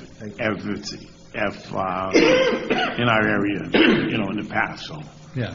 But it has been coming up a lot, and, If we cite them with the code enforcement, then they're on notice that they're responsible if something happens with that I think tree. that's part of the 143. Yeah, and quite honestly, if we cite them for code enforcement and they don't take action, then we do have the right to go in and remove items. Just like if someone's lot is overgrown and they don't, cut it down, the district can go in and mow down that lot and charge that owner for that, for doing that. So from a legal standpoint, would you recommend that's what we should do, is budget money to remove trees that are cited and not addressed, and then tack that on to whatever lien we put on their property? Yeah, potentially that's something that I think we could do, but I think that, unless we're getting, 20, 30, 40 of these requests a month, I don't know that it's something we want to get involved in if we can avoid it. Well, we're getting quite a bit. I mean, for some reason, we're getting, of course, people are developing a lot of areas where there were no homes before. So I had one on by Joe Bruner's home, and Joe brought it up to me. He said, "Listen, they dug up the back. Now that tree's dead, and So I mean, but that's a good point. If we can, if we cite them and fine them, and it goes on the lien, then they pay for it either way. And it doesn't really cost us until we get the lien back. Right? Omar? It has to be a safety issue Right, a safety to a issue, home. right, exactly. I mean, there's many wooded lots that have trees Right. down or The one that I potential went to yesterday, it's definitely a safety issue. to the homeowner. Yeah, to the homeowner. So I just want to bring it up so you guys are all aware of it, so when you're confronted, you know what's going on. Then, You know what you can do for me? Check Matanzas down where I am, that apartment complex. They always leave their garbage cans out for 3-4 days. We cite them all the time. Huh? We cite them, they bring them in. Yeah, well, you gotta keep citing them. They're doing it every week. Okay. I know you've done it before. A lot of people, and listen, they put them out on Monday and it doesn't come till Wednesday. Just keep going Wednesday back. night, They're still doing it. That's all I'm telling you. so, going back to the previous question, though, who defines the safety issue? Well, usually, Neil, before we're contacted, I'll go visit it, or Bob will go visit it, George will go visit it. And if we feel it's a safety issue, we'll tell them, say, listen, you got to, I mean, but it's usually, like in your case, like you're concerned about your area, but the person in back of you isn't concerned. So then. And the trees on his property. And the tree's on his property, and he doesn't think. I had to spend But the $1,000 concern is, cleaning up the tree. if it falls, it's coming on your area. I mean, I think it is, but I'm not God, so, The last I don't one did. decide that one, but But, anyways. Okay, so perhaps we could set a policy that if we feel a tree needs to come down for a safety measure, that it gets put on the board action items, so that the homeowner has an opportunity to come to address it, and if they have any concerns, they can address it to the board, and if not, we can go down and remove it, or is that too much work? I don't know, I mean, in my I don't wanna opinion, get- I think that's gonna be put a lot on you guys. And then the next thing you know, we're gonna have 50 trees. Yeah, I think, you hired us, you let us make decision, we cite them, right? We give them so many days to take it down. If they don't, then we bring someone in to either take it down, and then we put a lien on it. And I think that's the best way to do it. Because I think, God, you're going to have people in here about trees and... Yeah, I don't think that's something that the board wants to deal with. What I'll do is I'll review the code enforcement policy to make sure this is something that we have the power to address, and if it is, then I'll get with Mike and say, here's the process that we need to take in order to make that happen. And if we don't have that power, then my guess it belongs to the county. And then it's very simple. We just tell people, look, it's a county code enforcement issue. You need to contact the county. And, then it's out of our hands. Because what we don't want is if we do have the power to do something about it and someone makes a legitimate concern to the district and we ignore it, and then something does happen, that's a problem. Right. So we want to make sure that we have the power to enforce it, the power to address it. And if we do that, we address it. And if we don't, that we notify them, this is not, an issue that the district deals with. This is a county issue. You need to contact the county. So I'll find out about that. Okay, thank you. Right. And that's my concern, once we're told, we're told. Yeah, And you knew about it, and what they're gonna say is, Sound Lake knew about it, and this is what happened. Yeah, I just want the I'm just trying homeowner to cover our backs. I just want the homeowner to have an appeal process, because if he Yeah. came and took out one of my trees, I know my wife would be giving me an earache over it. Our trees are healthy. Right. All right, thank you. Okay. Other staff reports? I have Omar, are you going to give us a report? I don't have one now. Okay, Tanya, I was going to ask Ariel a question, and she's gone. Okay. The pool, is the pool back up full strength now, or do we still have limitations on that? We still have limitations on the pool. We have not had to worry about the capacity issue yet. We were going to limit the pool to 40 guests at one time, which is about 50%. but we haven't had that issue yet. So, but we have a sign-in sheet for the pool, so it's still limited. Okay. Yeah, so with the phase 2, I'm sorry, go ahead. I just cleared my throat, I'm sorry. Oh, okay, okay. And well, my other question is that, so we're not fully staffed yet there, or are we? We are fully staffed, yeah. The pool office is open at 8 a.m. Okay. in the mornings. The pool itself is open from 10 a.m. to 6 p.m. Okay. And how long do you think that we'll have these restrictions on the pool? Another month? Or you probably don't know, do you? I really don't know. I Okay. think phase 3 would be what, 100%? Don't know, ask the governor. Yeah, that's kind of we don't really know. But right now, with the phase 2 starting today, it does say that they do not want, or they want you to avoid groups more than 50, or more than 50 people. So that in itself kind of gives us an indication for the community center. You know, we don't want to rent the community center and it be 150 people, and the same with the restaurant. So, I was only concerned about how many people we had, if we're fully staffed, all right? We're fully staffed, Okay. but we haven't had an issue with as far as capacity yet. Okay, thank you. I had an aerial question too. Given the fact that we elected not to renew the contract with our marketing firm, do we have some sense of direction in terms of what we're going to do? Do you know? We're going to bring that to the board at the next meeting as part of the budget discussions. You're going to bring a proposal, or you're going to, what are you going to bring us? I'm sorry, I couldn't hear. We're bringing a proposal? You said you're going to bring it to the board. Well, we're going to, I mean, as far as the monies in the budget is still there for marketing, and we will be discussing internally about how, what our thoughts are to move forward with the marketing program. If the board does not want any marketing program, I mean, of course, I'm not prepared to talk through that. We'll have something for the board at the next meeting.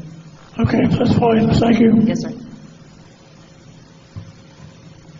Okay, general counsel report.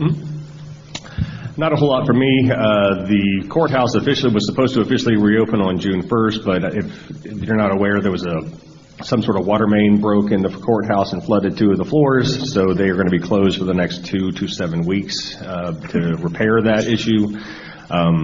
So there's still quite a bit of, we're kind of up in the air about when we're going to start getting back to face-to-face and getting some of these hearings reset. So that's also delaying our meeting with the attorney? No, the county attorney was back in her office starting this week. I contacted her after the last board meeting, got her the information, and I had a short conversation with her earlier this week.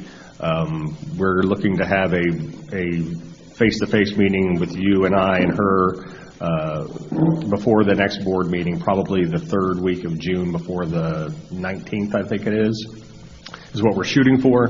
But I have not heard back from. And Tainer can come too. But to boil down the conversation that I had with her is there's the election code, and then there are exceptions to the election code. And if it doesn't follow one of those 2 things, it's probably not going to get recommended. So we'll see what she's got the information. She understands our position. She's going to do some research, and then we'll have that discussion, hopefully, 3rd week of June. But the other matter didn't fit those 2 criteria either, which this one has to. At the $1 one vote, did it meet the criteria you were just talking about? Loosely. And one parcel, one vote doesn't loosely. Correct. But we'll see what she's going to say. That's the argument we need. That's our own election. That's not their election. That's the landowner election. Yeah. Right? Correct. Yeah, that's the proposed ordinance change. Okay. That's all I've got for now. Okay. General manager's report. The meter. Anything on the meters? Oh, the water meters? No, not to my knowledge. I haven't heard if there's been a response to the demand letter. I believe so, yeah. We haven't heard anything yet. So as I mentioned, the pool is open. Also, our fitness center is open normal hours. We're going to limit the number of guests to 4 people in the fitness center right now. I don't believe we've had an issue, but our fitness classes have also started back up, which is good. And again, we need to avoid groups larger than 50 people, as recommended by the governor. The qualifying period ends June 12th for Supervisor Brooks and Supervisor Branson's seats.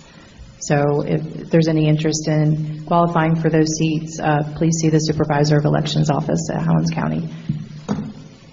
Also, the Supervisor of Elections office has mailed the financial disclosure form 1 already, so make sure you look out for that. Have you received yours yet? Yes. Okay. Got mine yesterday. If you haven't received it, let me know, or I can print it for you, or we can contact Penny. No, She mails them. You haven't received yours? not that I'm aware of. Okay.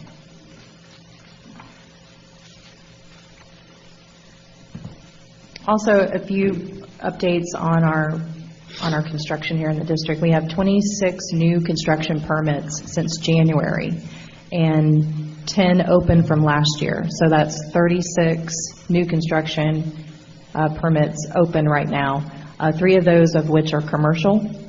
And so that's probably the most that we have seen in a long time here in the district.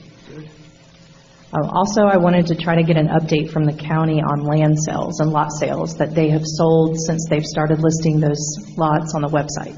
So I'm going to work on that and hopefully bring something to you so we know what this, I want to know how many, and I want to know the dollar amount just for district property, so we can get that information for you. I think that would be beneficial as we talk through some of our marketing efforts and things. So. Tasha just emailed me about 20 minutes ago. They've sold 156 properties in Sun Lake since they started for $1.4 million is what they've collected at the county level. Their total sales have only been $1.9 million. So that's great. I'm sorry, I didn't know she'd get back so fast.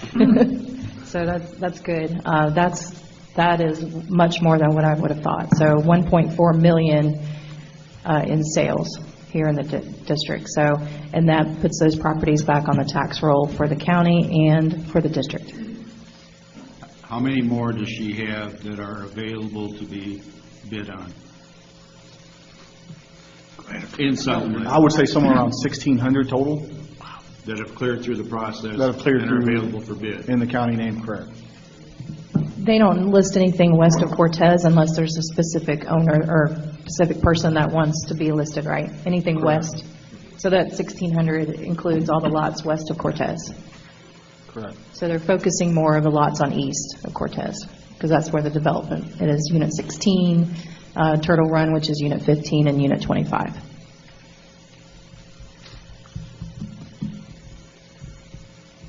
And at the next meeting, I'll have a full project update. Thank you. Very good. I have a question.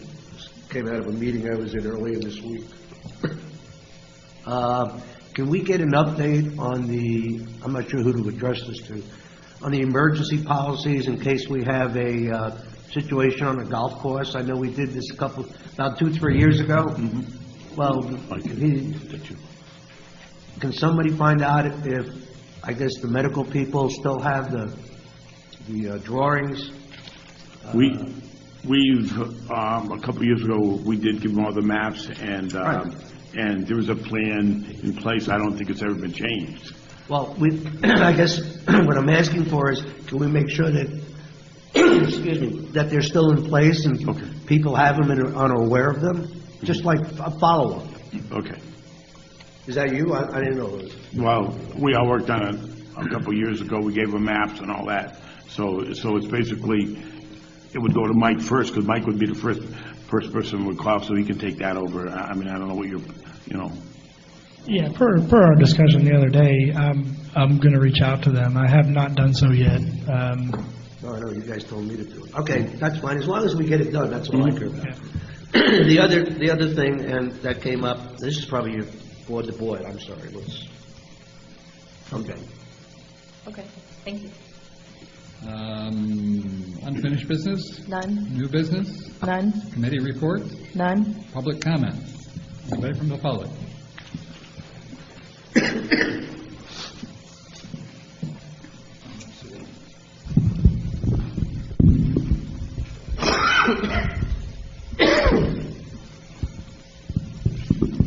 Good morning.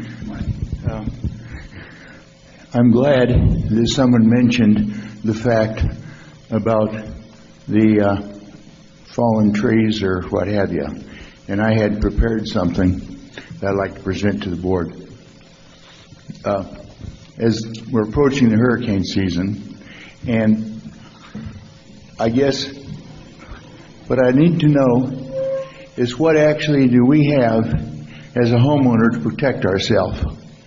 And that is the fact that the property at 5600 Angelo Circle, which is between our house and Pam Drott's house, is full of trees, dead, all kinds of things. Over the years, when trees and things have fallen, we've contacted the owner and he has repaired it, fixed it. No longer does he respond to that. Recently, about the hurricane guidelines, it stated that grass and things should be cleared 30 feet from the home. That's on record with Highlands County. I measured yesterday, and between that and my house, not counting the overhang, is less than 20 feet.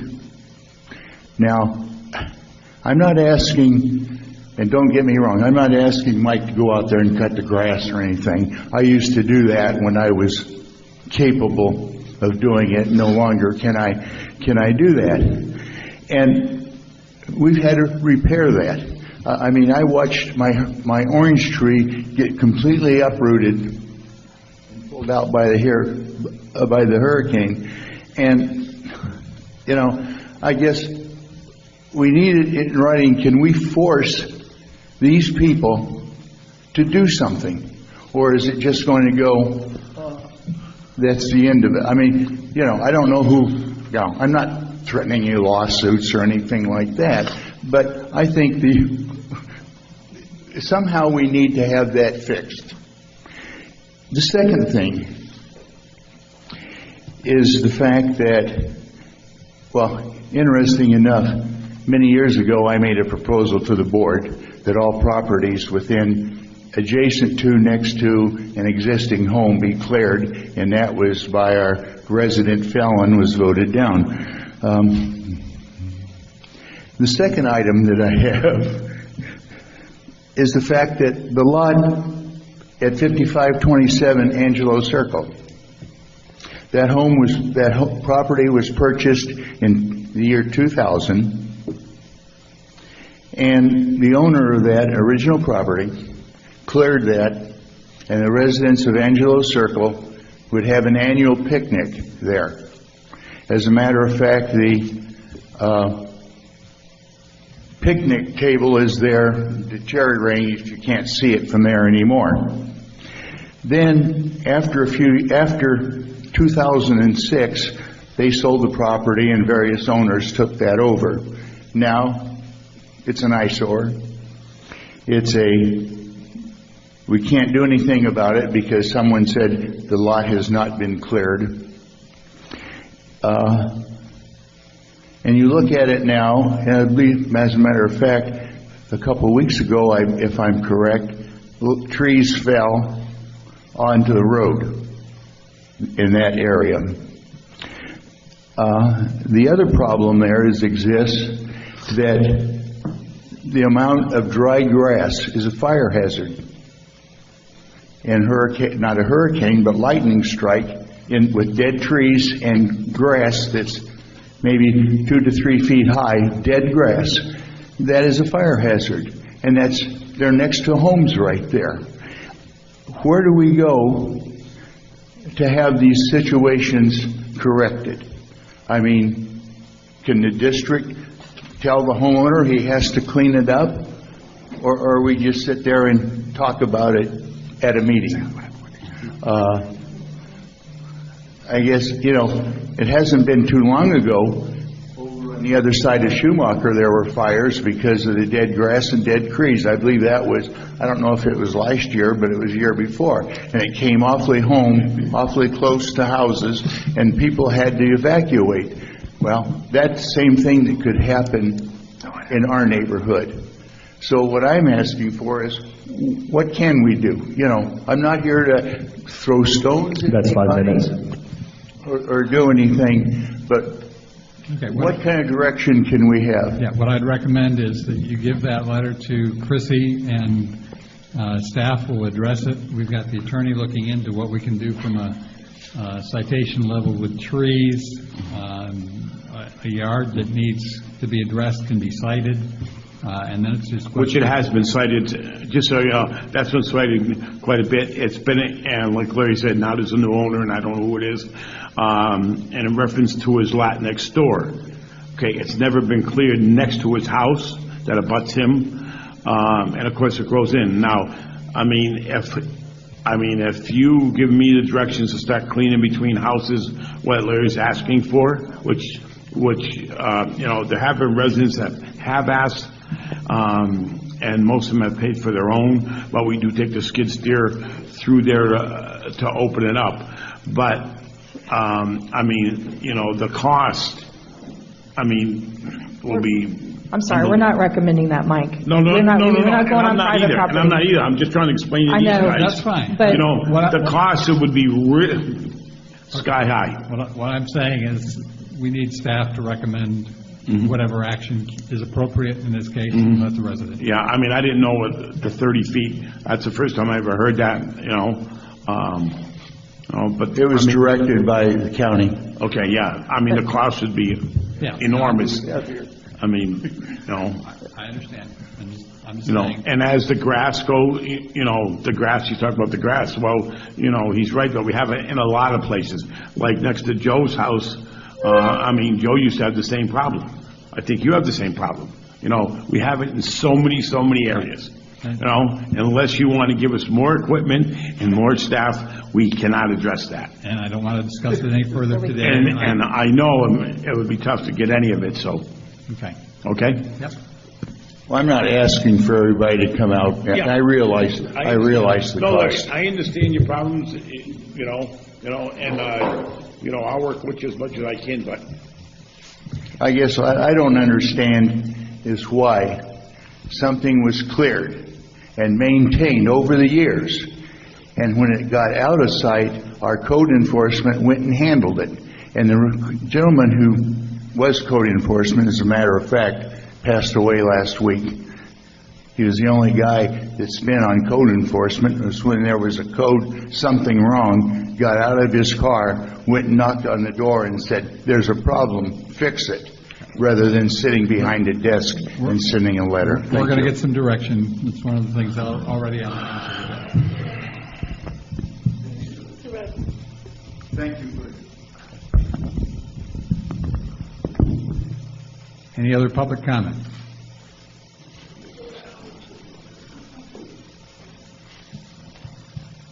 Good morning, Mark Camp, resident. I just have a few questions. One is recently, or actually, Tanya mentioned it today, and she also mentioned it in a previous board meeting, that an election is coming up for 2 open seats, Joe Branson's seat and Ray Brooks' seat. Now, I may have missed it, so I'm going to preface it by saying it might have come out. I have not seen any e-blast or an email or anything directed to the Sun and Lakes people as to this election. I have heard it today and in last month's meeting, okay, that the election is coming up. So I don't know how you get that awareness out to the people here in the community that might be interested in running. I do know, and thanks to Chrissy, and Chrissy's been my lifesaver a whole bunch of times. I'm telling you, she's really good. But I did find out that it was in the newsletter, the monthly newsletter. Well, unfortunately, I get my water bill via email so I can save trees, save paper, and all of those other things. So I don't get that in a water bill. Now, at one point, it used to be on the website. Now, I guess it's no longer there. I don't know what was explained to me, maybe because of ADA requirements and things. But I don't know how you're going to get the message out to the people other than in here, who was 4 people from the outside here, about an election coming up. So my suggestion would be to do an e-blast, at least to make the people in the community here aware that there's an election. Okay, so that's one thought. The other thing is, I don't know about the flyers.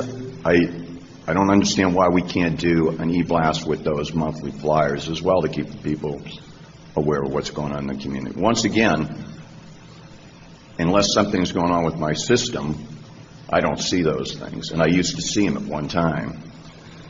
Another thing is, I do listen to all of the meetings. I know the workshops can be very difficult and long, so I listen to them at my leisure when I'm at home.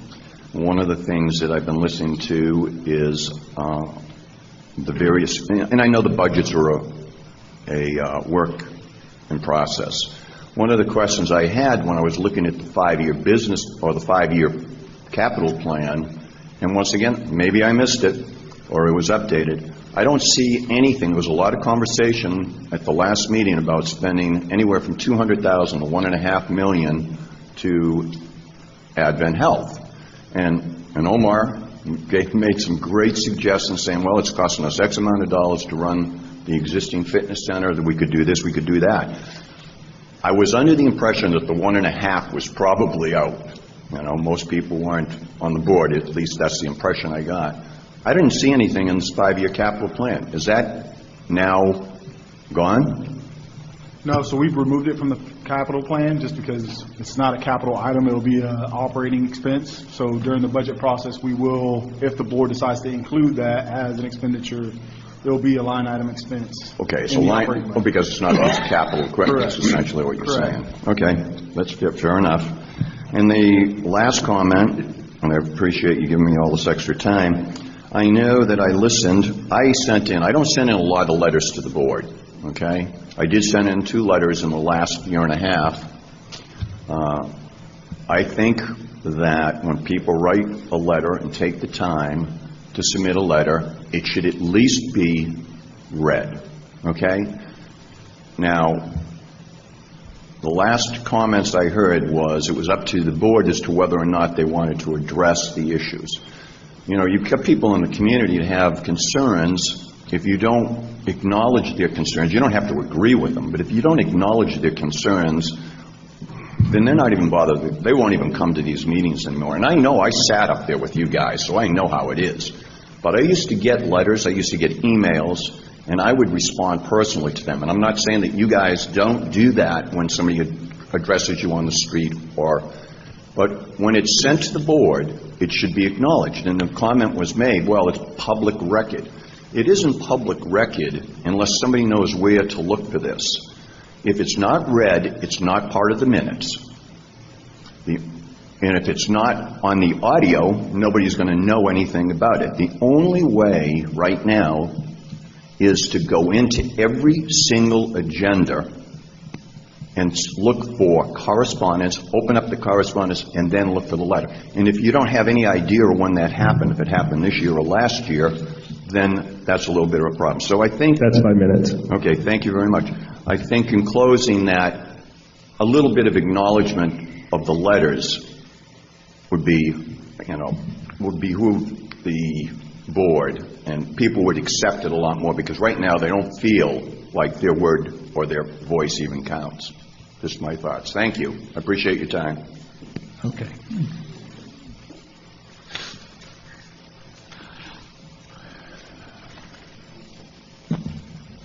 Bill Norcross, resident. I wanted to have a quick comment on the golf committee.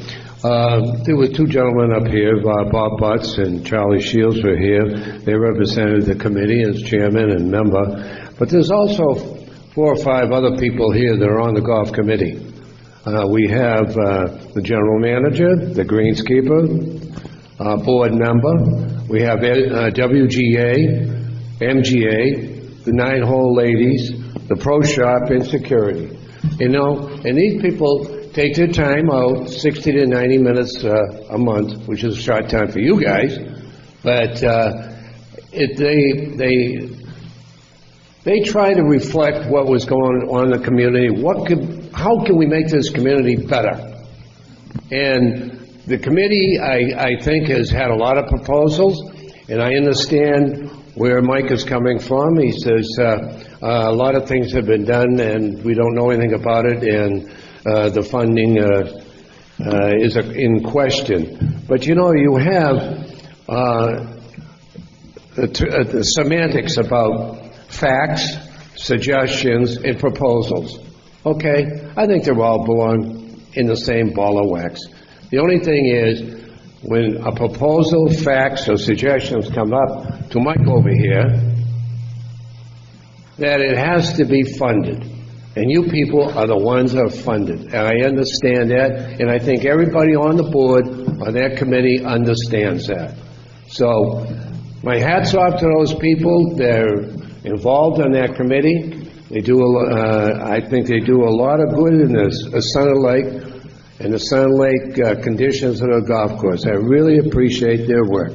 Thank you. Thank you. Any other public comment? No other public. I'll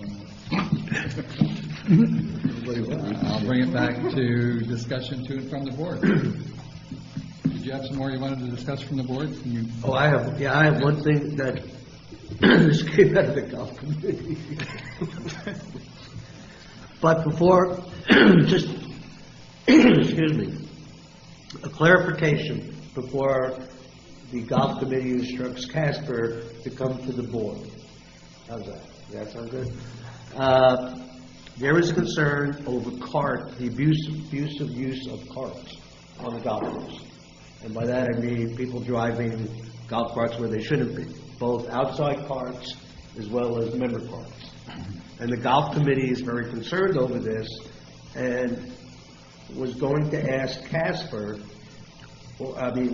discuss with Casper, and I'd like for Casper to bring it to the board in a couple of weeks if you guys are willing to pursue this, implementing policy for carts. We have a policy for red flags, for handicap flags, which is already in the manual, which is a great policy. I think it should be adopted to include just use of carts as well.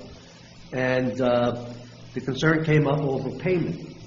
Marshall, I mean, if you're going to come up with a policy, you've got to be able to execute it. So the question then became, well, how do you execute it? Which means you'll have to probably have some marshals. So based on previous life experiences, most courses that I've dealt with, although they were private, when they hired marshals, they gave them free golf as their compensation, so to speak. You marshal according to this and do, these are the rules that you have to adhere to as far as violations, et cetera, and we'll give you free golf. Is that something that we could entertain? I mean, he's got a right to go alone, but I don't want him to write it up if we're not going to go anywhere with it. It's got to be enforced. Huh? It's got to be enforced if we put it in there.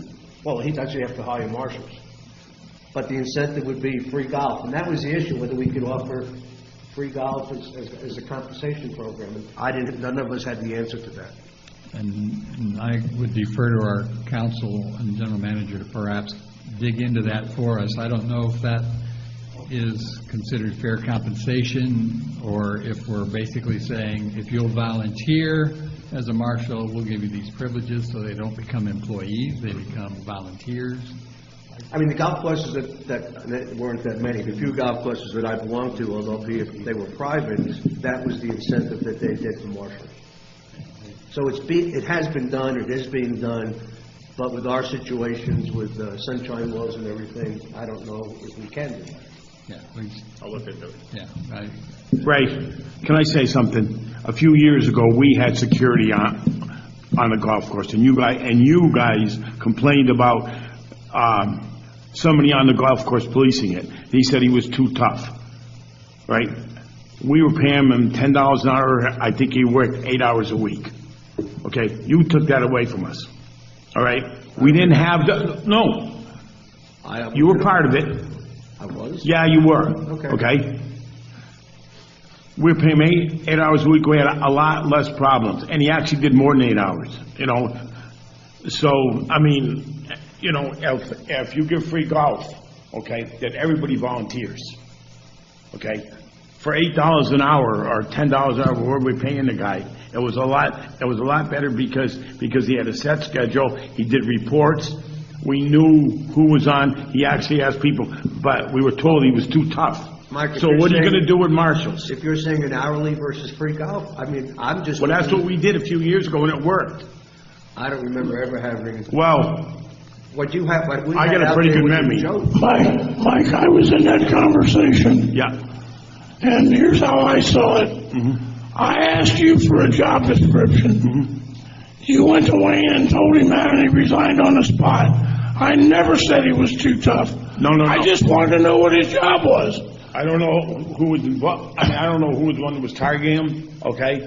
But, and Andy was the one, he actually would go to Andy every morning, every night, and Andy would give him who was supposed to be out there. And that really worked. I want to tell you something. Over the last couple of months, we've got a lot of people out there. Last week, I found 3 kids on the ponds, on these boards that you run and jump, right? If I didn't go out there, okay, they would have been swimming in the ponds. Okay, we absolutely need someone, yes, absolutely, okay? All right, so I didn't want to make this a big deal. Well, I do, because it upsets me that we used to have it and you took it away, you know? And Joe, I didn't know. All right, so what you're telling us, are you guys okay, he can pursue it, make a Bottom line is, yes, we need to pursue it, but we also need to put it in the budget. And I'm inclined to look at making them employees, but let's look into what the options are. Okay, thank you. Any other board to board? Okay, I would One like. quick question. Yeah. It's concerning people driving up around the greens, for one thing. We used to have that one stake out there to where the handicapped were supposed to park. Why did we take that out? I do not have that answer. I was not a part of that being removed. I can look into that and look at returning it if that's what the board would like. My only comment is that it looked pretty out there by itself, but nobody parked there. It provides the spot where they're supposed to go, and if they're not adhering to it, again, then it would be the marshal, but Right. I remember it being there Yes. at one time, and I remember people actually going to the spot. I think Mike's right, I think it was a good-looking stake, but Yeah, well, nobody parked near it. it did work for a while, but we started getting so many people that, you know, I agree with you, it's a good idea, and maybe that's a reason to jump them if they don't park there, but we have a lot of people that handicap flag gives them, they think. Well, I know they do. I can shed some light on that. That was pretty much in conjunction with the termination of the GPS on the carts. Those stakes were originally gave you the parameter. You knew if you drove past that stake on the carts that the club has for outside play, your cart would cut off. And so that kind of became the exit, which obviously was a guideline for everybody, members included. When that went away, there was quite a bit of discussion at the Green Committee level, input from members. Everybody liked the idea of having a white line. I came back to the committee last year at some point and said, I think the white line doesn't work. I don't think any of it works because people drive all over the place, and we've discussed different things. We decided to do the little signs that say exit here or whatever as an attempt to make people aware. I have brought my frustrations to the committee level quite a few times over it's a free-for-all with COVID and everybody being in their own individual cart. It is, when you play Deer being closed for 10 days, when you play it this week, you'll see some lush rough. You'll see definition from fairway to rough that you haven't seen pretty much since going into season last year, largely just because there wasn't a whole lot going on out there. I already had the pictures this morning from my guys of people parked right up at the edge of the green, people with flags, people without flags. So I'm happy to put the stakes back in. I don't know that it's going to do a whole lot more than the white line, but that's kind of how that came about. Where they came out was the GPS going away. So I think it is really a marshalling issue, and without marshals, it's hard to enforce rules. And Exactly. any other board-to-board? Okay, let's take a 15-minute recess and come back to the workshop.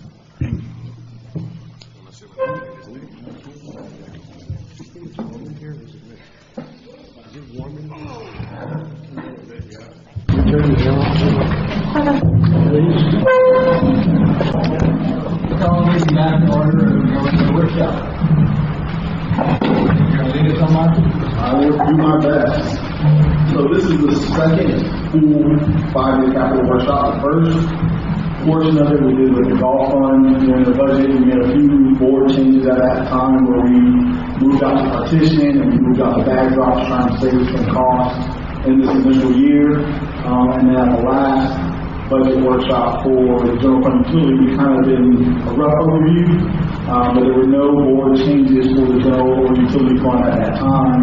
So this first summary sheet reflects where we stand as of those 2 meetings. So as predicted before, for 2021, we're showing a deficit of $94,210 with the capital that has been presented in those 2 workshops. So this $94,000 deficit does not include the recreation rates that were adopted. That will come at the next full budget meeting. So that number is not accounted for here, nor does it account for any changes that may take place with the golf proposal to the board. So if there's some recommendations with golf and the recreation rates, this number will come down for the 2021 fiscal year. Okay? Also, going forward from that, $94,000 in deficit, $575, $844, $1.8 million, $455,000. Those numbers are based off a capital allowance of $917,290, which is this year's proposed operating revenue and expense budget. Are we all on the same page? In years past, we've always had capital allowance of $1.4 million, $1.3 million, and then $1 million. So each year we continue to increase operating expenses, reducing the amount of money we have available for capital without correlating that to revenue. The allowance continues to decrease substantially year over year. So we're trending in that fashion. So I think I want to highlight that number that we're now down to almost $900,000 in capital allowance, and we'll see on the next couple of summary pages that we are pretty consistent in that $900,000 range year over year. So I think we need to do some adjustments there on operating expenses.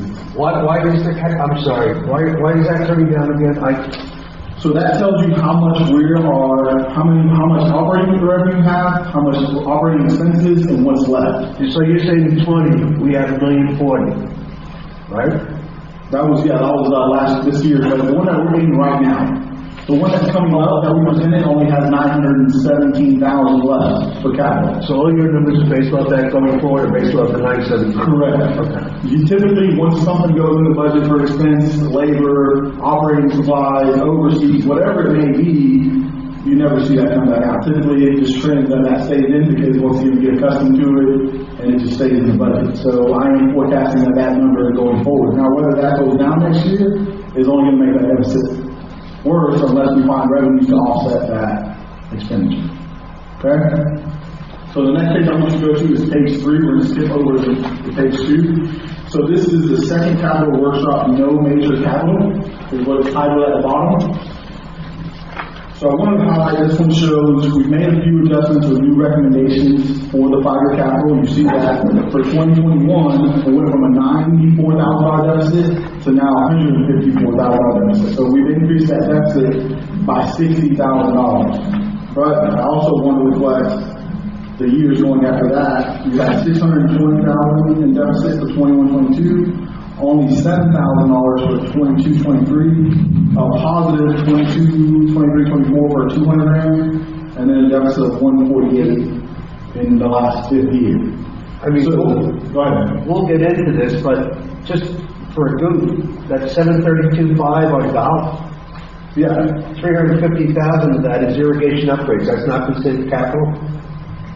This is normal capital, what we're saying that it's not a major, what I've taken out of this is 3 major projects. So this capital worksheet eliminates the pool, the district office, and the Deer Run irrigation project. So we have to decide if 350,000 is major. Correct. I think those numbers every year skew this 5-year capital plan and put these huge deficits in.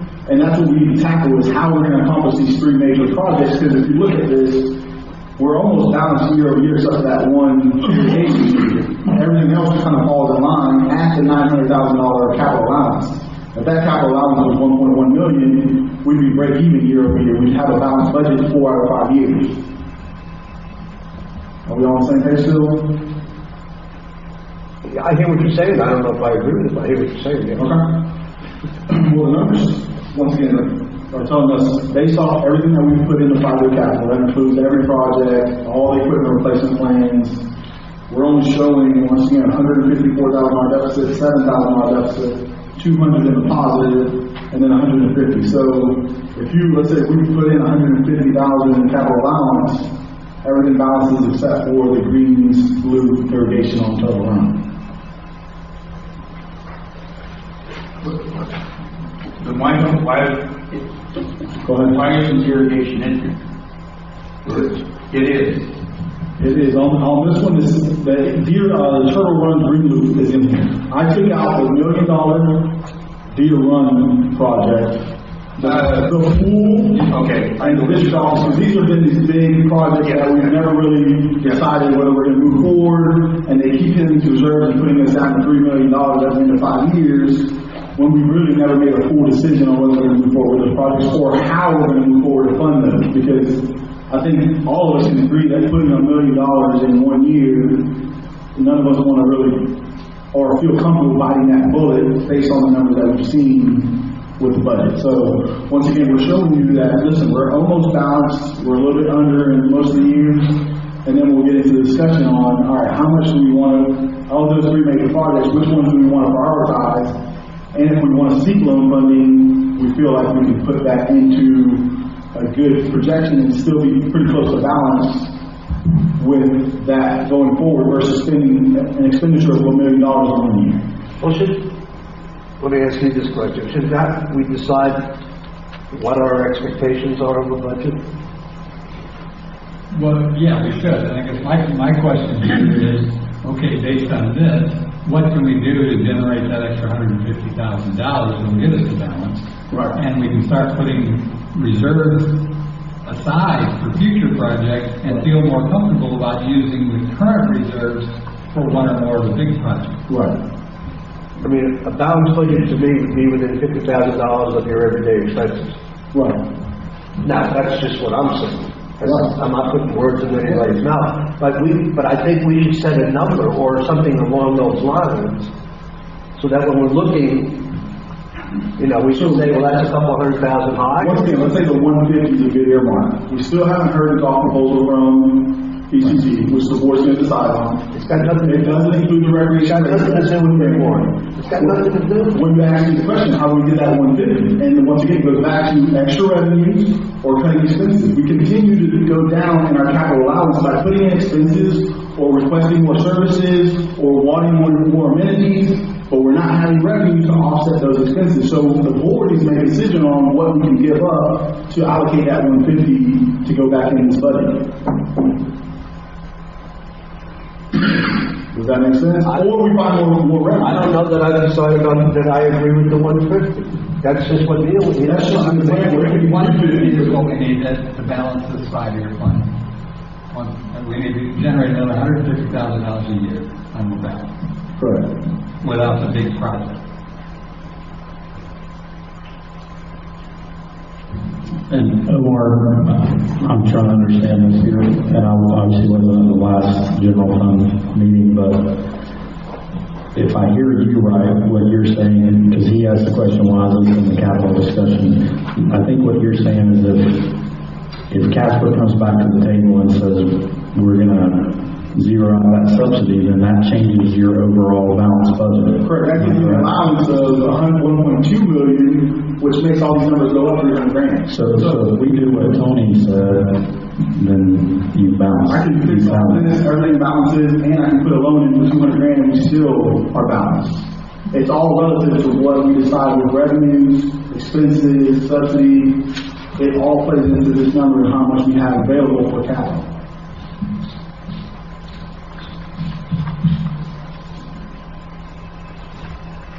Okay, I think that's a relevant discussion. I don't know that we can necessarily solve it until we get the number. Right. All of a sudden, it feels like a balanced budget isn't so impossible. And, you know, I've been watching the reserves dwindle and dwindle and dwindle, and it looks like we're getting to the point where we can look at not having that regular dwindling of reserves. Right, and what's caused that dwindling year over year for the last couple of years is we've done the maintenance building for 2 years, we've done the kitchen for 2 years. So these large $1 million+ projects are what cause us to hit these reserves in the amount of 400 grand, 300 grand year over year. Once you remove those and plan with a savings function or a loan function, then they don't cause these large influxes to hit the reserves.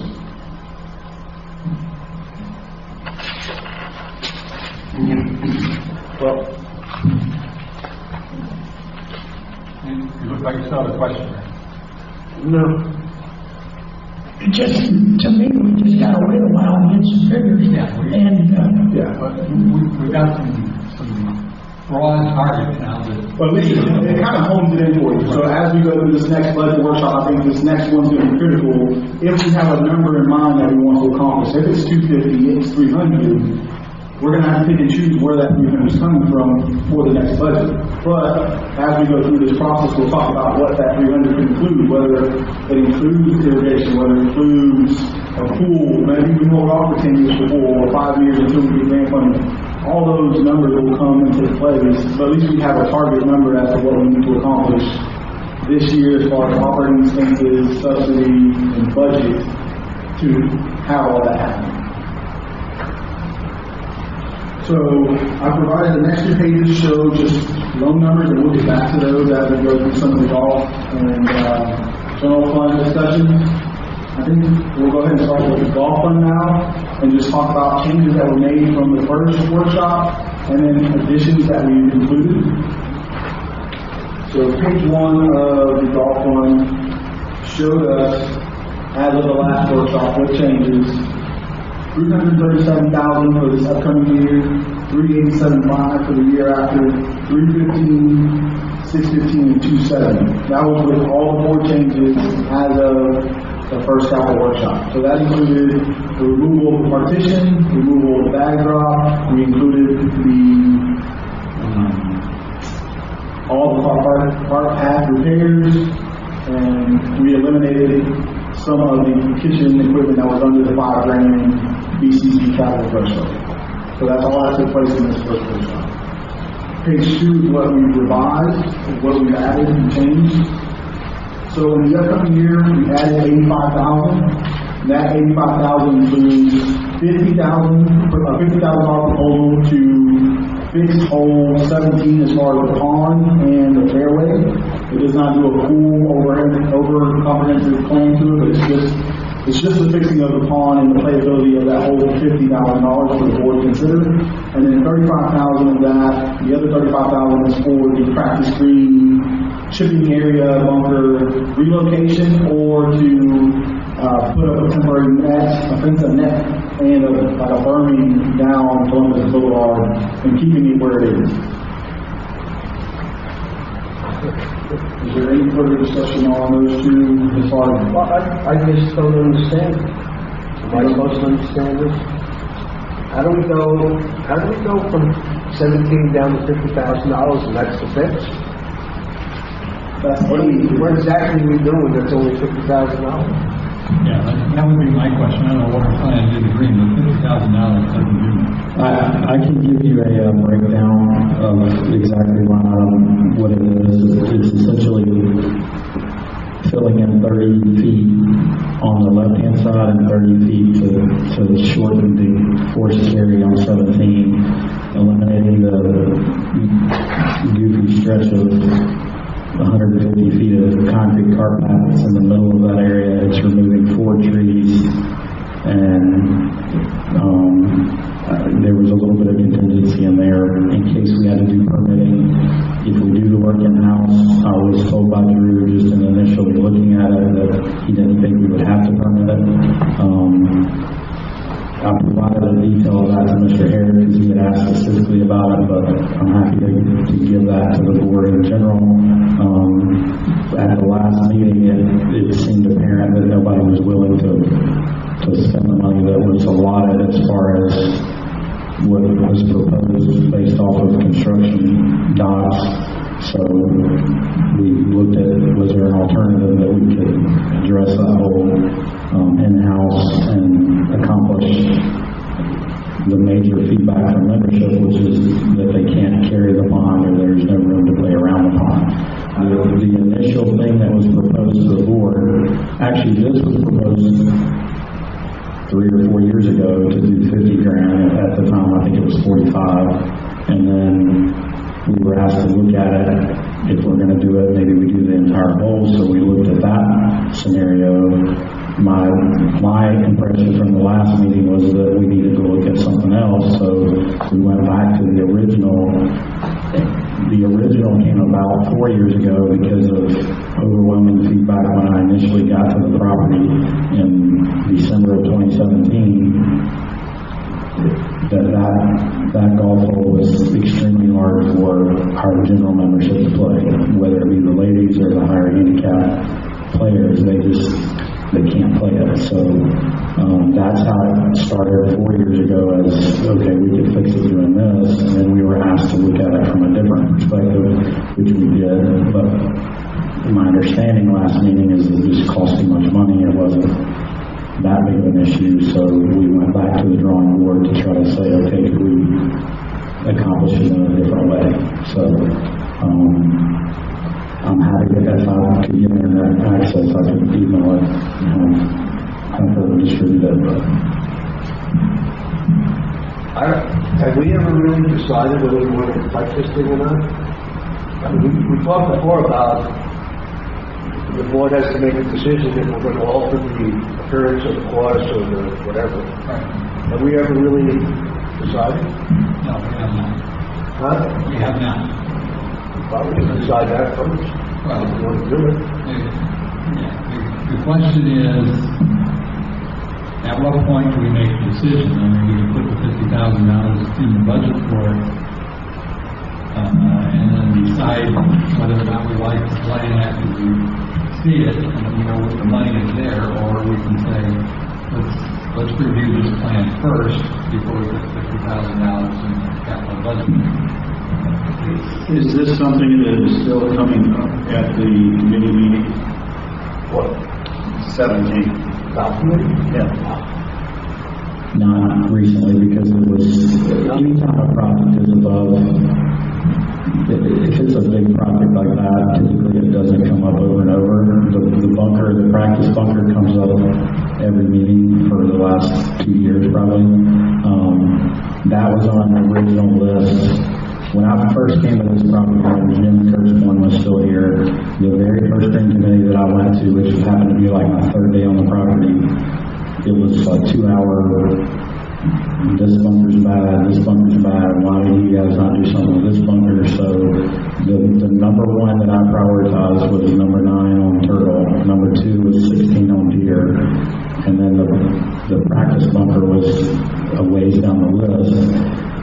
Then I come back and say, here's scenarios of how we could address them, and then we either go address them if it's, and I know we've talked about this today, so I don't want to even come back to where we're at. I think we all have a clearly defined process of how we get there, but at the time, it was more if it cost money that we had to come to the board and ask for, meaning capital above $5,000, then we had to bring that forward. If it was something that I could eat in my operating budget that never affected anybody, if it's something that you can do to improve the golf course, how about that? So, that's how 9 happened, that's how 16 on Deer happened. The practice bunker that comes up every time. Originally, I had that in my operating to do this year, of a cost of about $2,800. It's blowing up the top and bottom of that bunker, raising it up, leveling it out, because the complaint is that the bunker's too deep and people can't get a shot out of it because it's also too narrow. It holds water when we get into the wet periods. So we can fix it in-house, but I don't have the money in my operating now with the whole COVID thing and everything that went on. So I went to the committee and said, listen, it was on my agenda for the summer for closures, but right now it's not. And then we had also been discussing whether we move that or we leave it where it's at or whatever. So Mike at the last meeting had said, we really need the board to decide if we're going to leave it, then it makes sense to go spend money to fix it. If we're going to move it, do we really want to spend, even if it's only $3,000, do we want to spend that money and then end up moving it a year or two later? So,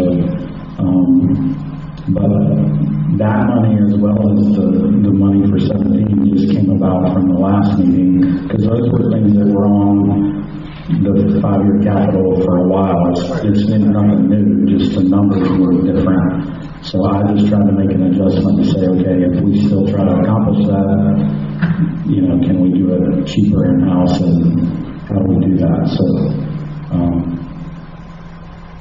obviously you guys have to decide if it's a priority or not. I think what the board has to decide, one is if we want to change the home. That's the first thing we have to decide. I personally don't think we have to change the home. It's a public golf course. And if we start making everything for the membership, which is now getting near the age of 75 or 76, you're going to make a hell of a lot of changes in that golf course because people can't.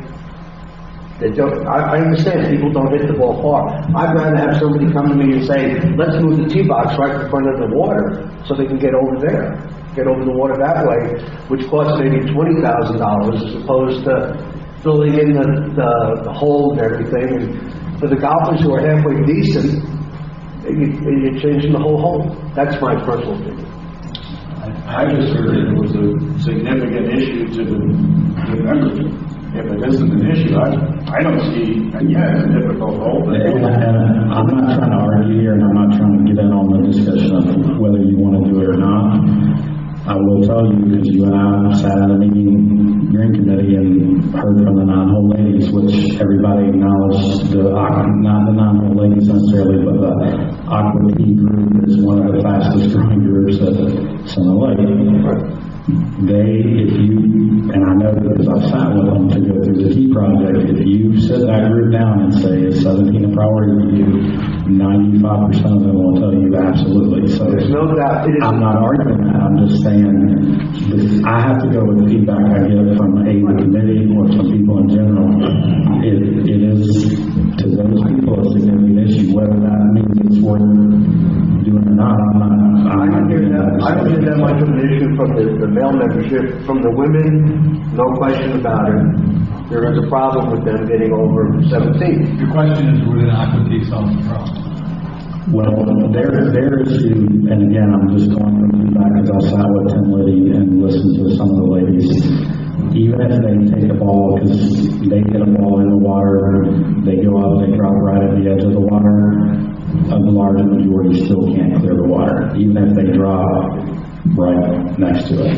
Now, I'm not saying that you blow up the golf course to accommodate, I'm just telling you the feedback, because if I sit and have discussions and take feedback, I have to at least bring it forward and say that's the feedback I got, whether I agree with it or whether I think it's worthy or not. I'm not here to get into the golf discussion. There's another issue that I think we're ignoring. When public play comes in, Pearl is by far the preferred course of the two. Center 17 on deer is a big reason for that. If you think half the green fee players here are not watering too, you're kidding yourself. Because they're not kids either. So this is not just about catering to the members. This is about trying to make the two courses more comparable so everybody doesn't want to stand in line and play turtle. They actually talked, when Cliff was here, he actually talked about charging more for turtles because the demand was that much higher. So if you think 17 is not the biggest reason that happens, then I'm missing something. So you think 17 does need to be changed? I'm sorry? You think 17 does need to be changed? I think 17 needs to be somewhere on the priority list. I mean, I've been involved in a lot of that for years, I'm used to it, but, yeah, the reality is it's an impossible golf hole for somewhere over 50% of the players here. And if you look at just members, it's probably close to 75%. They can't play that hole unless it's 6 or 7 stroke, period. But do keep in mind, we're not a private golf course. I said it affects green fees too, Ray. The people coming in and paying $60 want to play turtle. And 17 is a big reason for that. Is the carry in 18 is just as big as 17, so what are we going to do on 18? I don't think 18 is the issue. Why is it just as big a carry over the water? Depends on where you are. There's no difference. You got to go over the water on 18, you got to go over the water on 17. Well, it's a vote. I say spending 85 or 50. How much? 85, 50? I think that's a waste of money. If we decided to change the whole, I think we do it correctly. I think a Band-Aid is not what I would support. You're proposing a Band-Aid is what you're doing. I'm fine. Anything you do to make it more playable, I'll support it. If it's shortening up the tees, fine. Just to go back, at the last meeting, we had a redesign of the golf hole with everything considered, car path, everything, and the number up. I don't even know what the number was, 250. 250. And the feedback I got was, at that time was, and I'm not saying speaking for the whole board, the feedback was that's too much, and we look at a different angle. So this was a different angle. If it's not, again, I'm not here to fight for whether we do it or not. You guys asked me to do did what we asked, but now we're talking about maybe going out and borrowing money to do capital projects. Not yet, we're not. This would not necessarily be borrowing money to do this. This would be changing the capital budget to add 50,000 to the 17 hole and 35,000. You're talking about $1 million renovation. I'm talking about 350,000 to me. You guys can call it what you want. I'll call that a capital. Yes, it's a capital expense, but we're not borrowing money to fund it. Yeah. Well, I'm talking about taking all the capitals and going out borrowing money. That's a different thing. Right now, we're talking about whether or not to approve $50,000 in the budget, the capital budget, not all of them, but $50,000 in the capital budget to make an alteration on the 17th hole. And from my perspective, I would certainly want to see the drawings and see the impact and believe it's a valid impact before I approve $50,000. Whether I do that in the budget process or in the review process after putting money in, it moves me because it's like the rest of them we can always decide not to do it even if we have it in the budget. So, if I may, we are working on a survey to put out to the membership and the public. And if you want some data, we could add a question in there to figure out if that is a big concern for the public and or membership. You can have some feedback before you make that decision of whether it's... Is the survey going to give us any public feedback or just member feedback? Yeah, it's going to do both. It was just a suggestion that we put it in there. at least you can get some public feedback. Obviously, it hasn't been a topic of discussion here of late. And I'm sure you guys don't feel you need to make a decision right now on the spot without further information, but I'm just suggesting we could put it in that survey so you have some data of how everybody feels about the whole. I guess I could make an argument that coming off this year that we're going to have bad numbers anyway, that this is not that important, that we have to do it in 2021, that we should remove it. Not that we're not going to do it somewhere down the way, but, you know, is this really 50,000 that we need to spend for next year? And I'd say no. Yeah, the other way I look at it is, okay, $50,000, that's 1,000 rounds at $50 a piece. Is the change to the 17th hole going to get us an extra 1,000 rounds? Doubtful. I don't think it'll change the play. It may change what course they want to play, but 17 is one. I think the elevated greens on Deer was also one of the reasons that a lot of people didn't want to play. Yes, it's length, it's the raised greens. Yep. There's a lot of reasons. But So I don't disagree. There's more reasons than that. I'm just saying 17 is a big factor.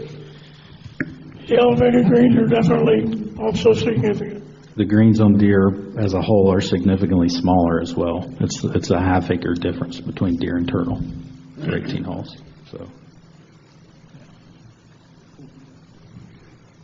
Okay, do we want to take a vote for direction? Just get a consensus, because I'm kind of hearing consensus. The board doesn't want to do the $50,000 on the 17th hole. And I'm sensing Supervisor Branson may be the only one who would prefer to spend the $50,000 to make. I'm not necessarily saying that. I said if you shorten the tees, that's fine, that's progress. Anything you do to make the hole more playable makes sense. And You don't want to spend the 50, but you're willing to spend 20. I support that. That's fine. As a high handicap golfer, I have trouble with water, and that's why we have drop areas. I can, if I'm playing a ball over water, I can play a bad junk ball out of my bag and take a drop. And hopefully, the drop is an area where the Aqua Tea ladies can hit from. What's the drop like? 190 yards still? I can't. If you're right up against the edge of the water, it's probably in the 165. Yeah, range below the green. about 165 at the edge of the water. Because I hit off the gold tee and I'm 190 with a good drive. I mean, the problem, I agree with Joe, the problem is, which we tried to fix 3 years ago when we tried to do the gold tees, we got a lot of fight because everybody wanted to make them longer instead of shorter, and that's, until we get our mindset that our group is 70 and above, we got to shorten the tees. And I'd go along with not spending the 50 if you want to, but you got to do something about the tee, at least for the gold, because how many, 80% might play the gold tees? 90% now? I don't have that figure, but you're probably close. Probably 90%. Yeah. And there's a lot of guys that, I hit a full-fledged driver and I can't even come close to the water, but we got guys hitting irons off of there. Well, they shouldn't be on the gold tees, but that's another story. But I agree with Joe, it needs to be made easier from the aqua or the red and the gold, because the white tee players can handle it. The rest of the golf course can't. So I'll go along with it, but I'd like them to make it easier Earl, if they can. Just to clarify, the 50,000 wouldn't be wasted, because obviously there's other issues with that hole, the green, how large it is. If we went to a master plan, the 50,000 isn't wasted money. That would be part of fixing that hole either way. Yeah, that was part of the original plan. So this would be phase one, and then once we get into the master planning, there'd be more accommodations to that hole. Yeah. But this would at least help the gold tee players, help the ladies, provide some more risk reward even from the whites. If I have a shot to go down the left-hand side and hit a fairway versus laying up with a 4-iron, I'm going to try that all day long as a public player. It provides some more excitement around that hole versus knowing you got no shot to try and go over that water. So, all right. But when I sit here, I'm just like Earl. I mean, we hear from everybody. I can't do it what I want. No. I try to look at it what's best for Sun Lake and the whole golf community. I try to take myself out of it completely because it's not about me. It's about. We agree, and that's what we're saying. Our budget right now, we're at $150,000 deficit. Before we made it, we haven't even gone into budget round 2. And this, you're telling us based off the numbers from Goatee Players and Ladies that this can affect 75% of the membership within almost a balanced budget. I don't see the deterrent. Once again, it's not about revenue or public play or making the hole easier. It's about fitting what we can into our budget with the means we have, and I think this fits within the means to fix the big issue that's out there on the golf course.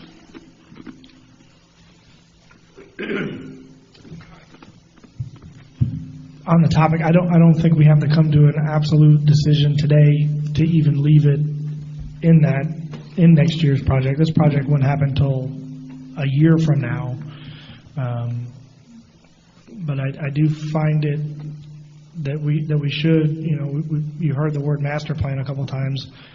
I mean, I think we agree that we should consider a master plan and then prioritize what we do or do not do, especially in this situation where if we were going to spend $50,000 to move a pond, that it wouldn't affect, we wouldn't then have to tear it up 10 years from now when somebody else wants to do something different. Then it would certainly be a waste of money at some point. But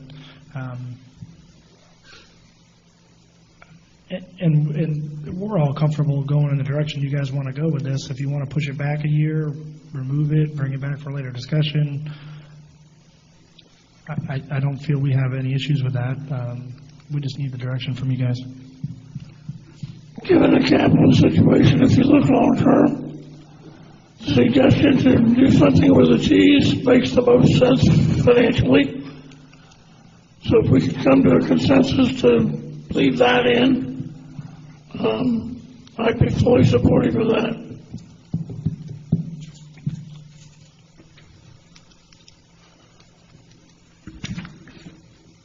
So to me, that makes some degree of sense that we say, okay, we'll leave the 50,000 there for the budget, but we'll decide exactly what the improvement is going to be when the actual project comes to us for review.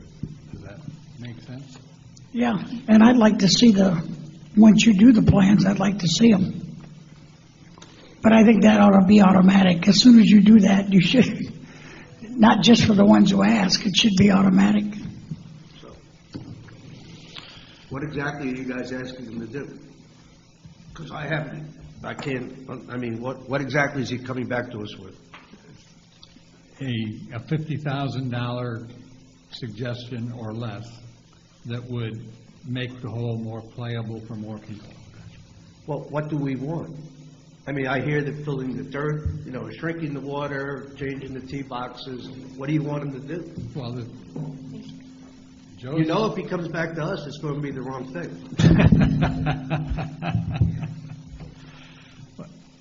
I mean, Can I, this is somewhat off the subject, I guess, but maybe it isn't.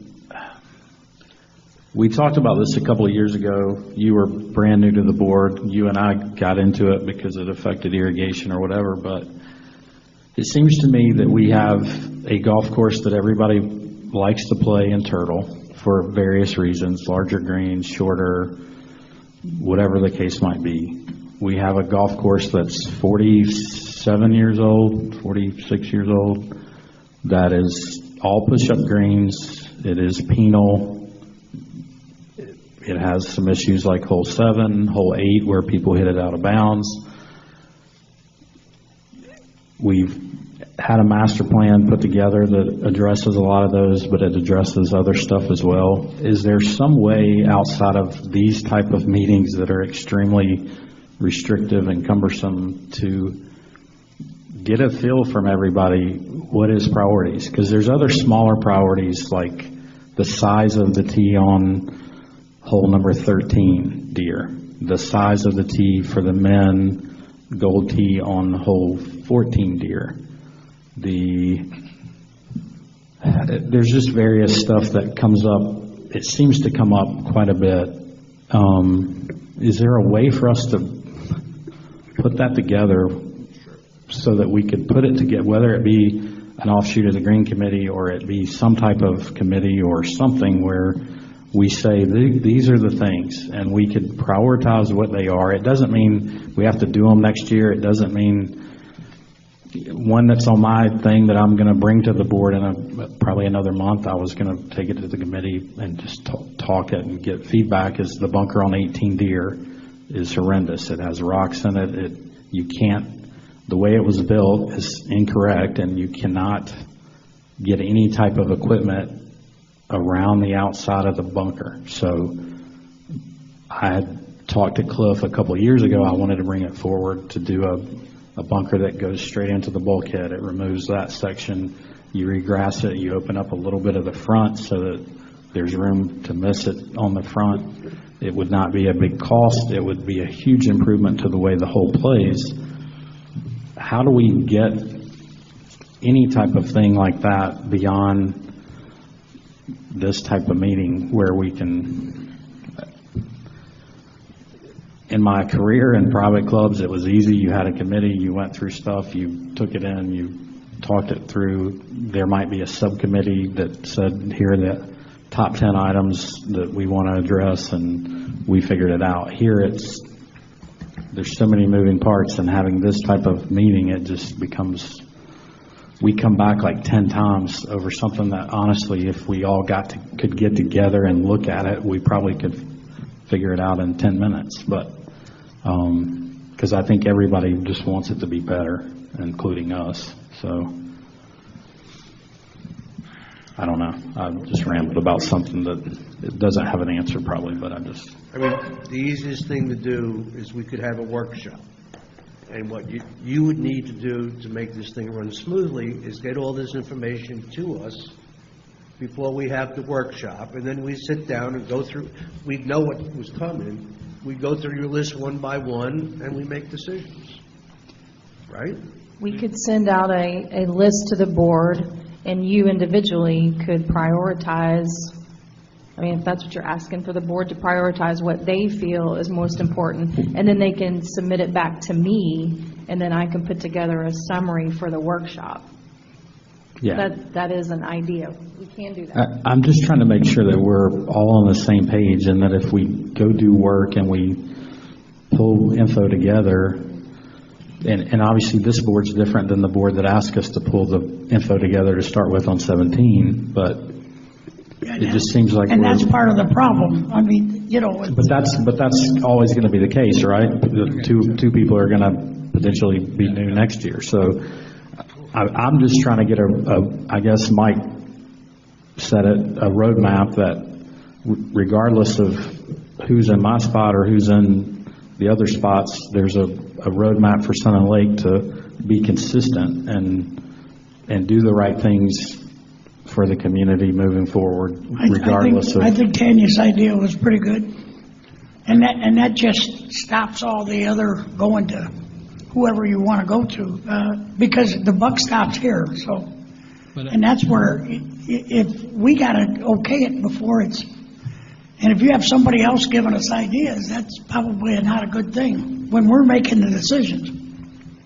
Yeah, but from my perspective, I think it would be helpful to get the golf committee to look at it and say, these are the things from their fact-finding that is going to help play, because that committee is made up of a larger group that knows the golf course and knows the playability of the golf course.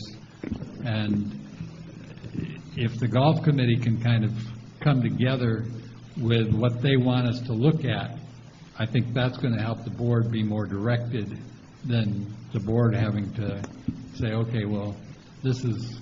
The golf committee can't do that because it would be Fair enough, they're always getting both. it's recommending financials, and the golf Yeah. committee doesn't do that.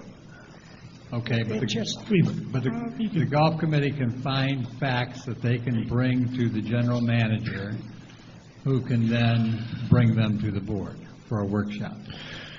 So can we start with one-on-ones? I know, Mr. Hoteling, you've seen the current master plan, and I'm pretty sure that the rest of the board has not. Can we start by, One master plan. that's my See, point. that's what That's happens. the point. So we want, I think we should all sit down and show you, it's a starting point. It's not an end point. The current master plan is a starting point. It's nowhere near the end. Who's got it? So can we set up one-on-one meetings so everybody can be presented, so that way we can get the ball rolling on this, as far as, How much does it cost, the master plan? well, see, that, I don't necessarily want to go down that road to begin with, because, once we adopt what we want to do, you would have several options. You would never have to touch a single thing on the master plan. You could do one hole, you could do 9 holes, you could do all 18 holes, and it would all be affected by where we want to go and how much we're willing to spend. I mean, you could spend $50,000, or you could spend, I don't know, $4.5–5 million. That's not the goal and the objective of adopting the master plan. It's just to have a roadmap to where we would see ourselves someday if we ever want to go in that direction.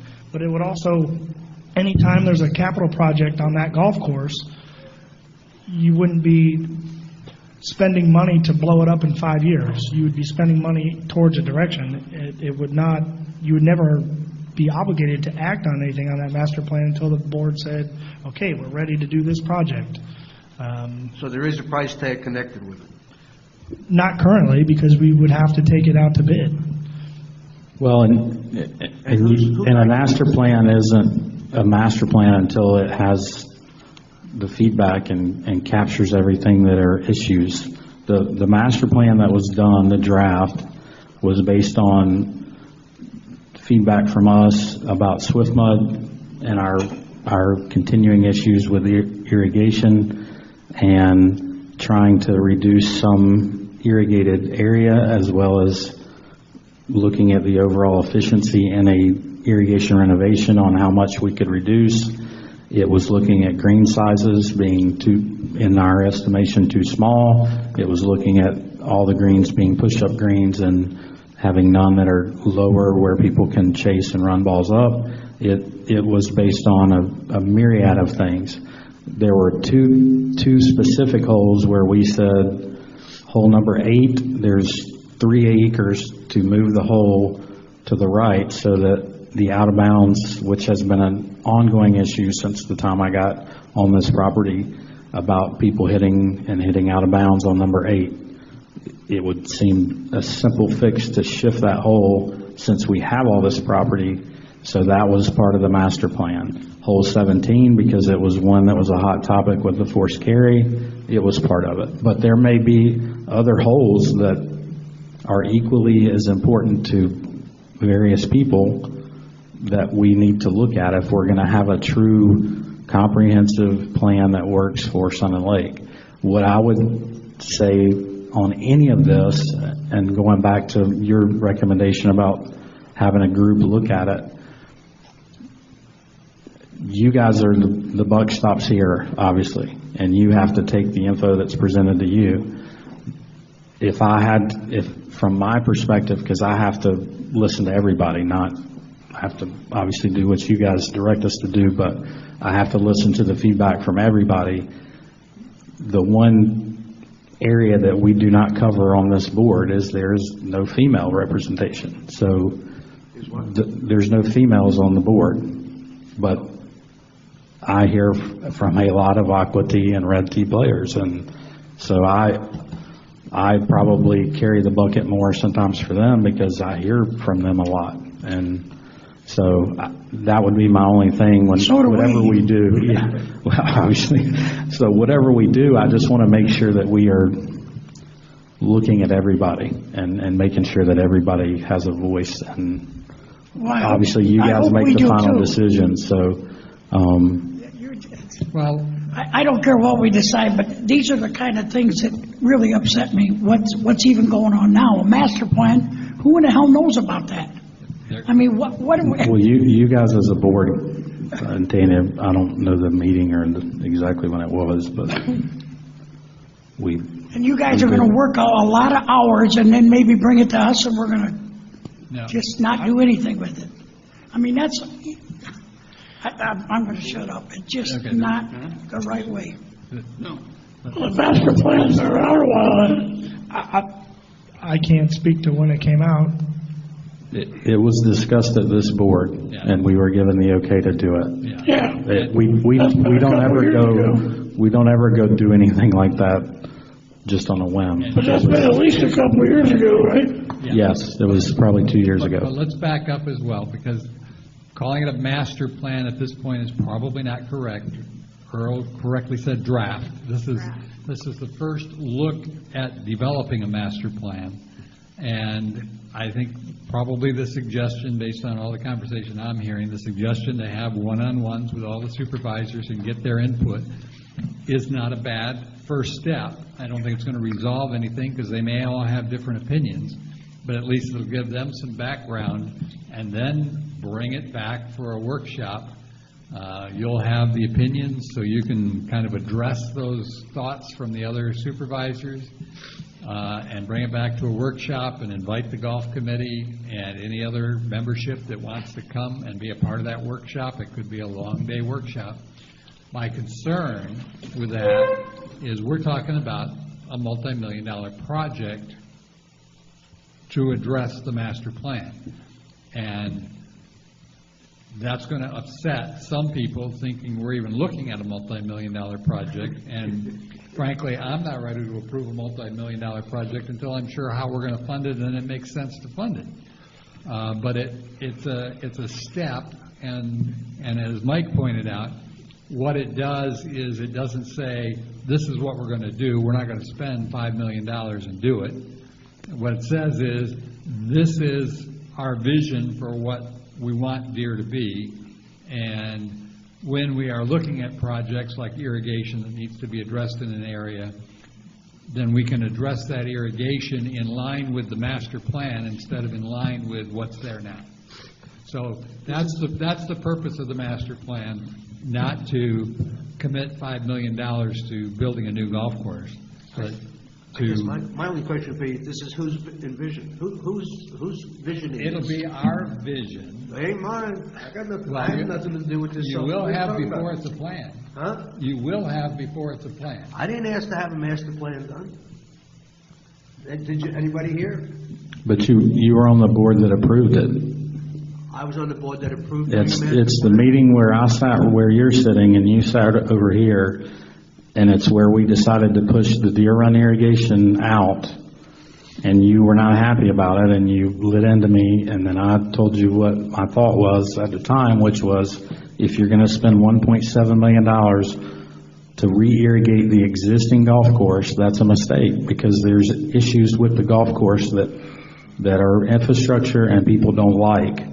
And we had the discussion about Turtle being 60% more popular with members and more than that with outside play versus Deer, and that we should look at that, because to me, spending $1 million is a big deal. Spending $2 million is a big deal. Was at the last meeting I agreed to the master plan. No. That was 2 years ago that we had that. 2 years ago? Yes. It was not quite 2 years ago, because I was on the board. Yeah, you were on the board. You were brand new, because you stepped in and said, Guys, I apologize. I don't remember 2 years ago.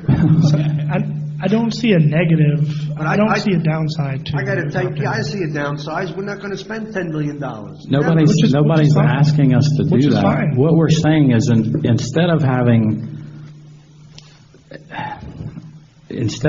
a whole bill, because my understanding, and I haven't been here, you guys have been here, but my understanding is that hole number 8 on Deer was redone years ago, like 10 years ago or something like that. Robin was here, he's been here 13 years, he was here when it was done. That green was rebuilt, it was done the way it is today with 3 tiers, with almost no tier on it pinnable, and it was built right back in the same place, right against the out-of-bounds marker on the left-hand side.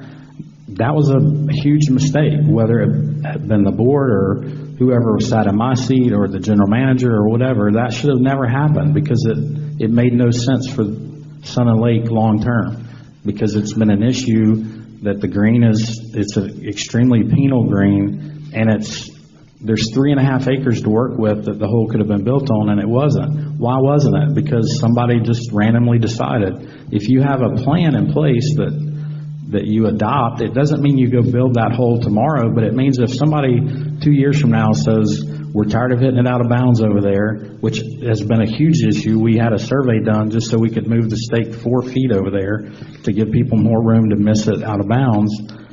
You would have a plan to build a hole that would not be money wasted. Whoever did the green before wasted money. It's just plain and simple. And Fine. Then I would say, based on what you're saying with this master plan, that we should take all of your capital out until we see the master plan. I mean, listen, for deer, I wouldn't argue that at all. I would say absolutely. You should look at the aqua tees. I wouldn't spend money on building aqua tees because they may move in a master plan. I wouldn't spend money on doing 17. I wouldn't do, you could even drill it down. I wouldn't do the cart path repair. I'm agreeing with you. I mean, why spend the money? And the 1.3 million, which is what was left on the irrigation, I certainly wouldn't spend that unless you look at it as a whole, because you may spend money and then wind up spending money again, which doesn't make sense for anybody. Right, and that would be my recommendation as well. But what I would say is that taking the money out of the budget isn't the key thing. We just need to know what we're doing before we commit the money that's in the budget. If we take the money out of the budget, then they can't do anything even if we approve it. So Correct. Leaving some money in the budget isn't a bad thing, but making sure we're doing the right thing before we commit the money in the budget is where we need to be careful.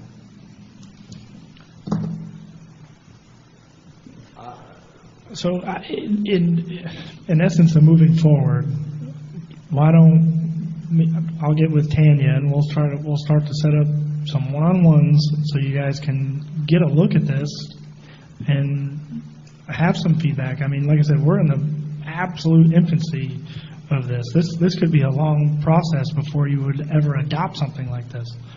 But and a longer process before we ever act on it. Yeah. Exactly. Would everybody be okay with that? One-on-ones, and you guys can see what we're talking about, so you have an idea. Absolutely. All right. Okay. So let's proceed down that measure. For now, my recommendation would be leave the 50 in, and we've kind of beat up Deer Run. I'm concerned about $35,000 on the practice green. Yeah. Right, so that would be a different discussion, as that's not on the golf course. So we just need to know the general feedback from the board of, are you wanting to relocate, or are you wanting to remodel and leave it where it's at? My concern is what was addressed when I was new on the board over a year ago, that it's a safety concern in that it's close to the range. So I was hearing something about putting netting along Columbus, but that's not going to protect the golfers on the practice green from the hitters on the range. Are we talking about putting a net on both sides to protect the golfers, or have we looked at alternate locations where we could put the board asked us when you were brand new on the board to come up with a proposal for a net. The net that we proposed 16 months ago, whatever it was a 12 by 50 net that would extend from the tie-in between the tee and the green there across where the pine tree is. So it would basically run the route of the whole green so that there would be no balls off the tee into the green or practice bunker area. Okay, so it would protect And at all one time, that was the route we were going to go. Then it was, we should look at moving it all together. There's been discussion at one time or another about a berm down in Columbus because there's issues with balls going into the road over there. So we were asked at one time to look at just a practice area as a whole. Could there be something that we do that's more enticing and attracts people or whatever? So that's where the number at the last meeting came from. Kind of like 17, the direction was that's too much, we're not going to do that. So what can we do? What the 35 addresses is literally just picking that green up where it's at today and moving it over closer to where the putting green is near the shop, and basically recreating with a better bunker and all over there. Is this part of your, I'm sorry, is this part of the master plan or no? No, because it wasn't a golf course item, it was just the...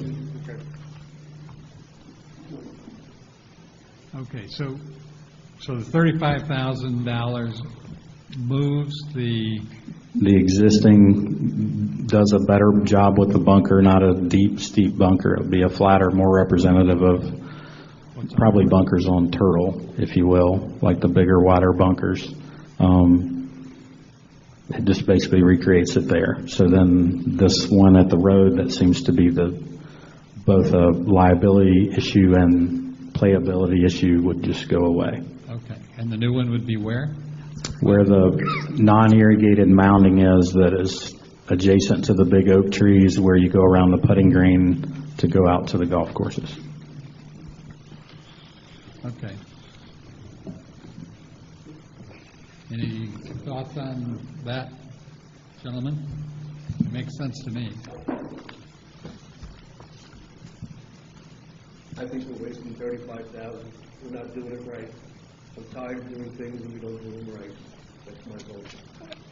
Okay. Is that in reference to relocating? I'm sorry? Is that in reference to relocating? If I'm going to spend money on that facility, I think we ought to do it the right way. It's the same conversation I always have. Okay. That means relocating it and giving us a better practice facility. I think that's the way we should try to get to that. Okay. I think Band-Aids are not good for $35,000 here, $50,000 here. I mean, pretty soon it adds up to a lot of money. Well, I think we're back to maybe it wasn't incorporated in that plan, maybe it is, because we did bring that to the last meeting, but the price tag was too steep, we were told, so. So maybe that's my whole point about. I get where you're at. That's my whole point. I'm not arguing with you at all. Borrowing money to do major capital expenditures that we can't afford to do based on a day in operation. If I could relate what we're talking about a little bit, to me, it's no different than what we did with the equipment 4 years ago. We came up with a plan. We said, here's what it is. This is what it's going to cost year over year. We don't sit and talk anymore about equipment.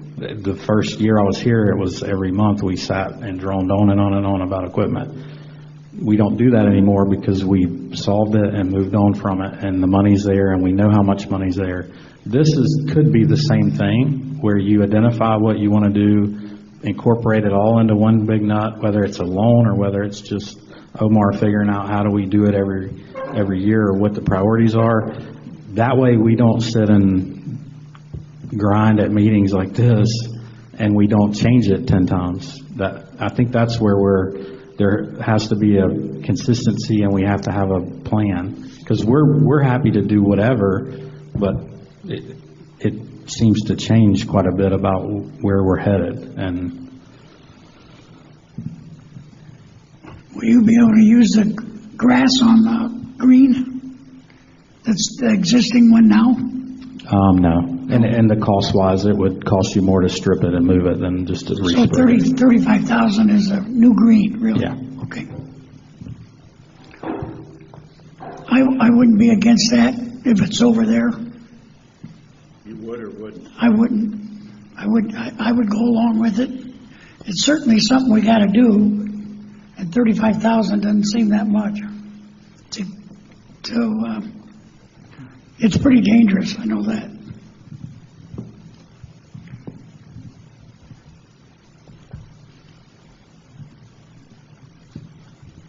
Any other opinions on relocation? So I agree with Neil.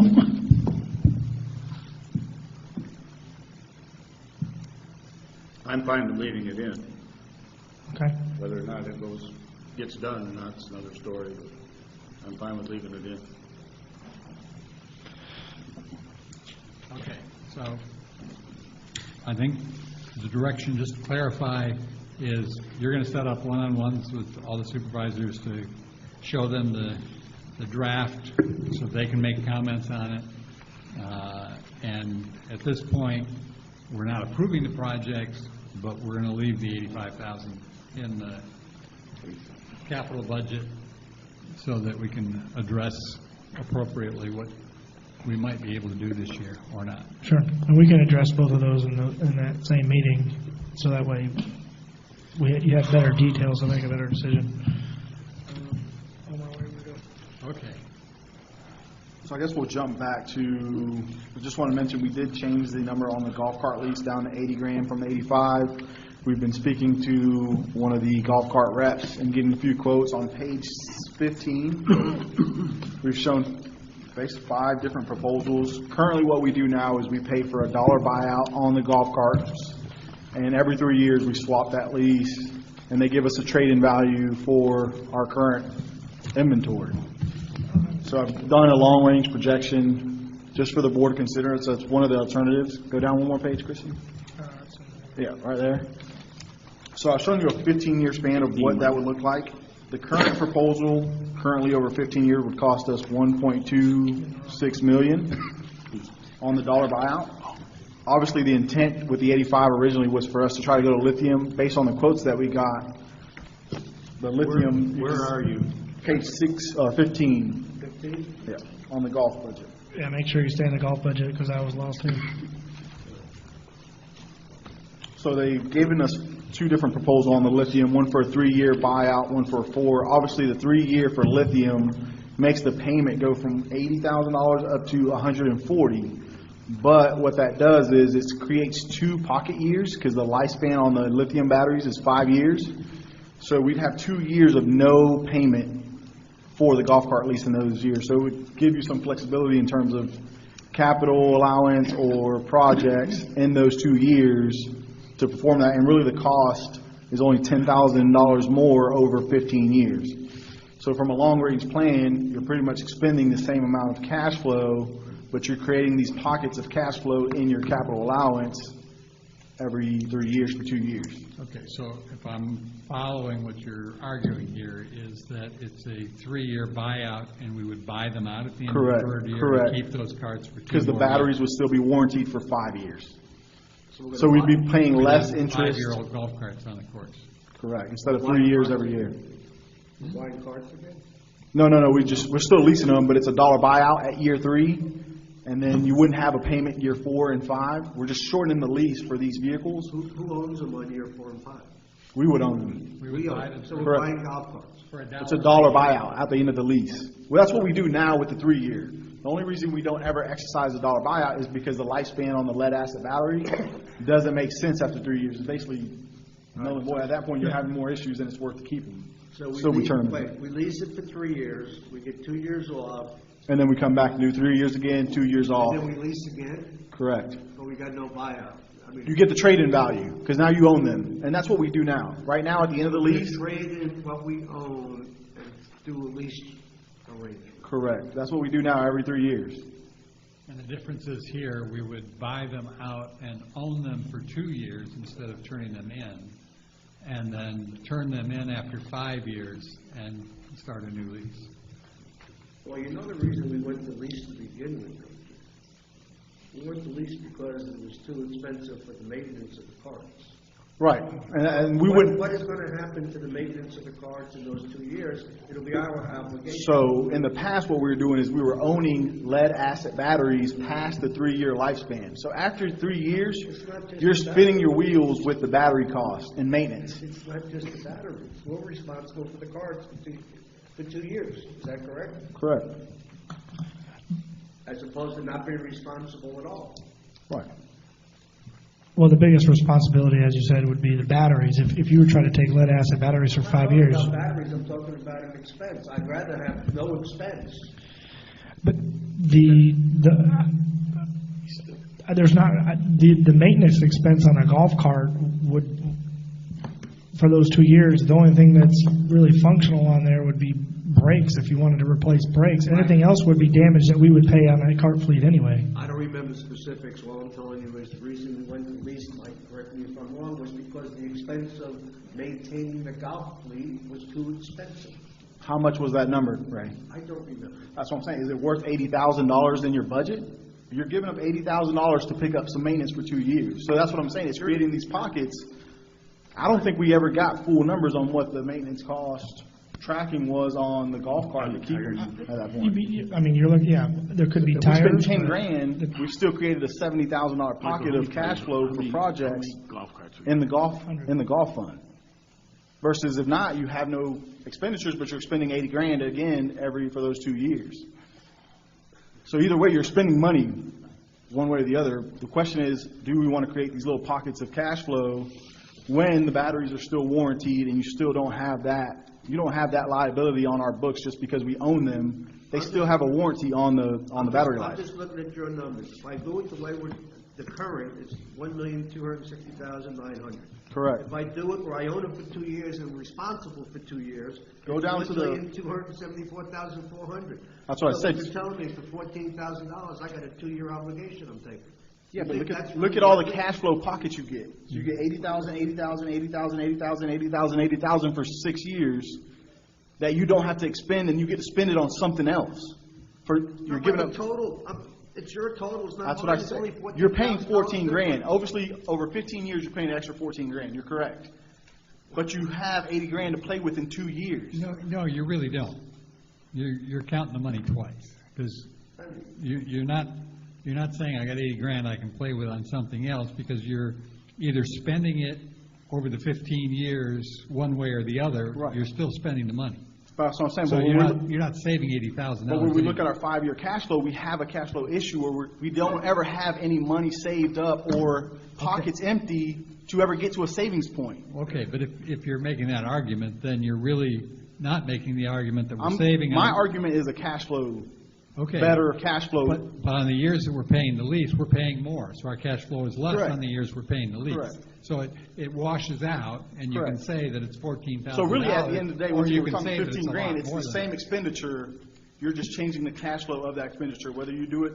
Which means we're going to be lower some years and higher other years. Correct. But it's not, I mean, arguing that that's a real benefit, it's not. We're paying Right. $14,000 more Well, over the 15 years. I do want to comment on that $14,000 with going from lead acid to lithium. That $14,000 we will overcome in electricity savings, because these things operate at about 40% less to charge. So over a lifespan of 5 years, it should be in excess of $14,000 in savings from operating. Yeah, we got a quote from Southern Dunes on their electricity bill, and over a year it was about $5,000 to $6,000 that they saved year over year in going with the lithium option. And there's also zero maintenance on the batteries as well, so we will not have to water batteries, we'll not have to pay people to come in and water the batteries. There's zero maintenance on them. Right, but there isn't zero maintenance on the golf carts, and you're going to have 5-year-old golf carts at the end of If you look at our golf cart maintenance budget for the past, it's very minimal. Yeah, but you've got 3-year-old carts. 5-year-old cart's going to need more maintenance than a 3-year-old cart. You're asking us to spend $50,000 more a year. For 3 years, yeah. That's what you're asking us, to spend Correct. $50,000 more a year. Right, it's an option. To save $14,000 eventually. No, it'd be $5,000 Come a year on. over 15 years with You electricity. want to go costs from and 78 to 139. Right. But in the 5-year period though, Ray, it would average out to less it would average out to pretty close to the same. It's 39.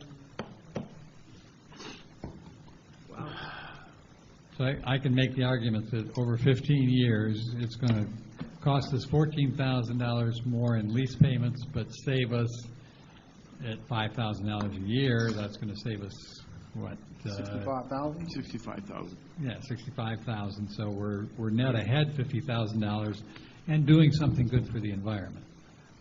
I'm still kind of stumped. Maintenance on a golf cart that's 5 years old and being used on a regular basis is going to be up. I mean, I know you're saying your maintenance costs are low now, but I'm also hearing Ray say that the reason we went to a lease was the maintenance costs were high. Why were the maintenance costs high? Because they were older carts? I don't think we have the data to know whether those maintenance costs in year 4 or 5. What would happen if you have lead acid batteries and you need to replace those batteries on the 4th year? You're looking at $750 a cart times 100 carts. Yeah. So that's a huge expense. I understand you're saving Right. on the battery. It's 20 grand. But I also understand that The only other thing, you're looking at maybe tires. If a cart wore down a tire, I don't see that expense. I mean, we're not talking $10,000, $20,000, $30,000 in cart maintenance. And if somebody wrecks a golf cart, you would pay for it on year 1 or year 5. I don't see a huge expense in maintenance. The thing with the 5-year, I mean, the 3-year option with the lithium, obviously we've never done that option. So to know what's going to happen in 4 and 5 as far as maintenance costs and whether that's going to offset, we don't know. The only thing I do know that at any point in time, we own them at $1 buyer. We could always turn them in and go back to the 3-year cycle at the $80,000, but until we go through, we won't know whether it made sense cost saving wise and maintenance size to go through that project. Also, with the 3-year option in the lead acid, you will never have that opportunity to create these gaps in cash flow because they are not worth their cost past 3 years. So that's where this proposal is somewhat lucrative, that it creates that cash flow. Yeah, you're picking up the burden in 3 years, but you're spending that money over time anyway. So there are options for the lithium to go 5-year lease, but once again, they're tacking on interest payments over 5 years as well, so you're paying more for those leases. I hear you. I just know where I came from, we had a 1-year lease because we had clout You got enough we cash, don't yeah.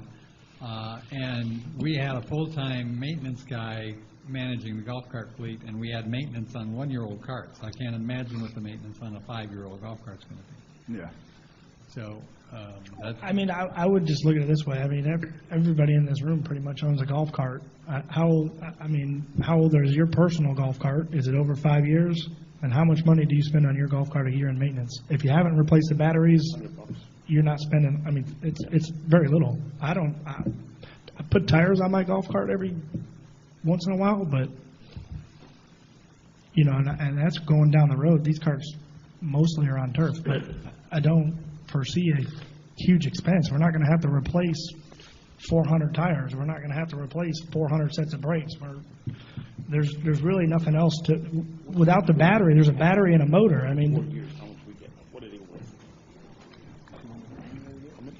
How much of a commitment do you have to make with this? 3 years. So these numbers, once again, we're just showing you which way, when we RFP these are just numbers today based on, when we RFP these, they have to come back from all the vendors at their best price. So these could go down, and that 14 grand could go, well, that's maybe the 80 grand goes down less once we RFP it and make it competitive across the board. We're just showing you 2 different options as alternatives if we want to create those pockets. And the board will have to decide at that point whether we want to go the 3-year lead acid or the 5-year. I just wanted to show you the numbers for the budget process of the alternatives we have on that option. Is there any change we have to make in the cart barn for charging lithium over lead?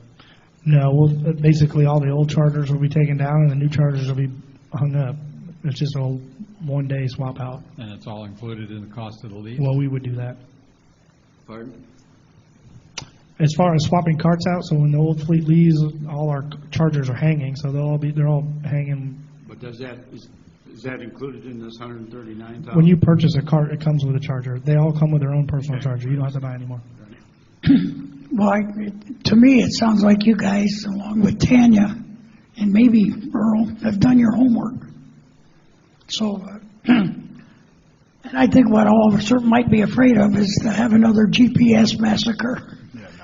Because somebody had to make that decision and somebody was told it was a great deal. Well, but it sounds like you guys have covered everything, and I think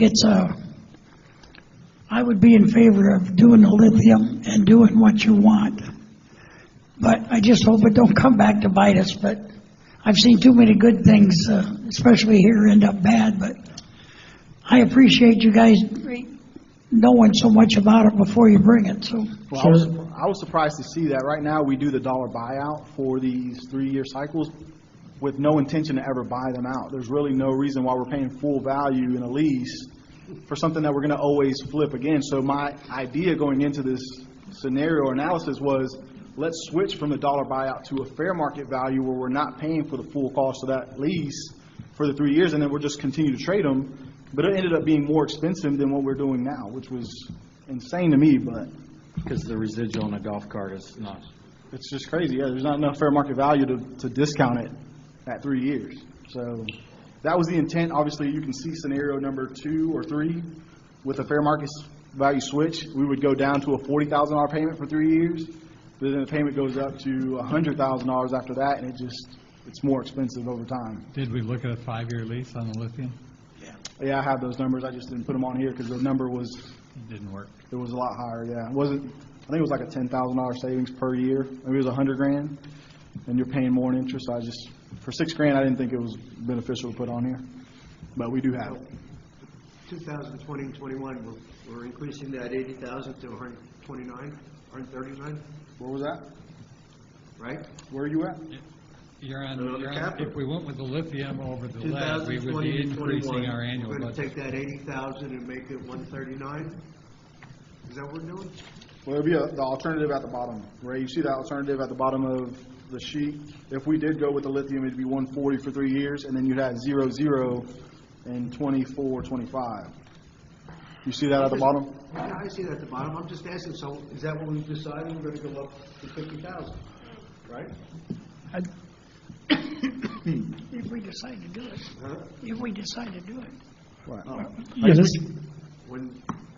I mean, I don't know how the rest of the people feel.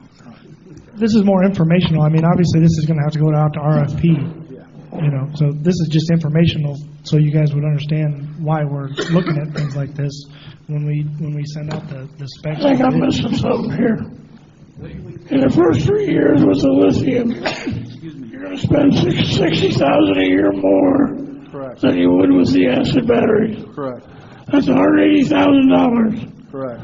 The last 2 years, you're saving $80,000 a year. So it washes, right. So that's $160. So you lost $20. 160, right. 160, 180. You spent 180 extra. You saved 160. Right. And you saved $25,000 in electricity. No, you didn't. You spent 20. No, you saved $25,000 in electricity that's not there. Right. Oh, okay, and not counting that. And then you don't have the payment. Once again, it's not a cost. So it's essentially a break even. It's a break even. You're just creating pockets of cash flow. Okay, all right, that's fine. The idea of the dollar buyout is being able to exercise that dollar buyout. I just didn't want us to kid ourselves about the $80,000. Okay, so bottom line is we're not approving it right now. You're talking about doing this for not the current fiscal year, but No, so the RFP that needs to go out, our golf cart lease expires at the end of December. So this upcoming budget, we need to either reflect the 140 spending and hopefully some savings in RFP, or just keep it as what we're doing now, and we'll structure the RFP that way. okay, well, if I'm looking at your alternatives at the bottom of the page, I'm not seeing that there's an alternative for the 2020, 2021 year. It's already in the budget. So it's either what we're doing now to $80,000, or I replace it with the 140 alternative. Oh, I got it. Okay, got it. Okay, so you're going to put it out to bid, and then we'll make the decision. Correct. Right. Okay. Wait. So when do we put, The golf cart lease expires in December. So probably about October, we're going to have to put it. what are we putting in the budget?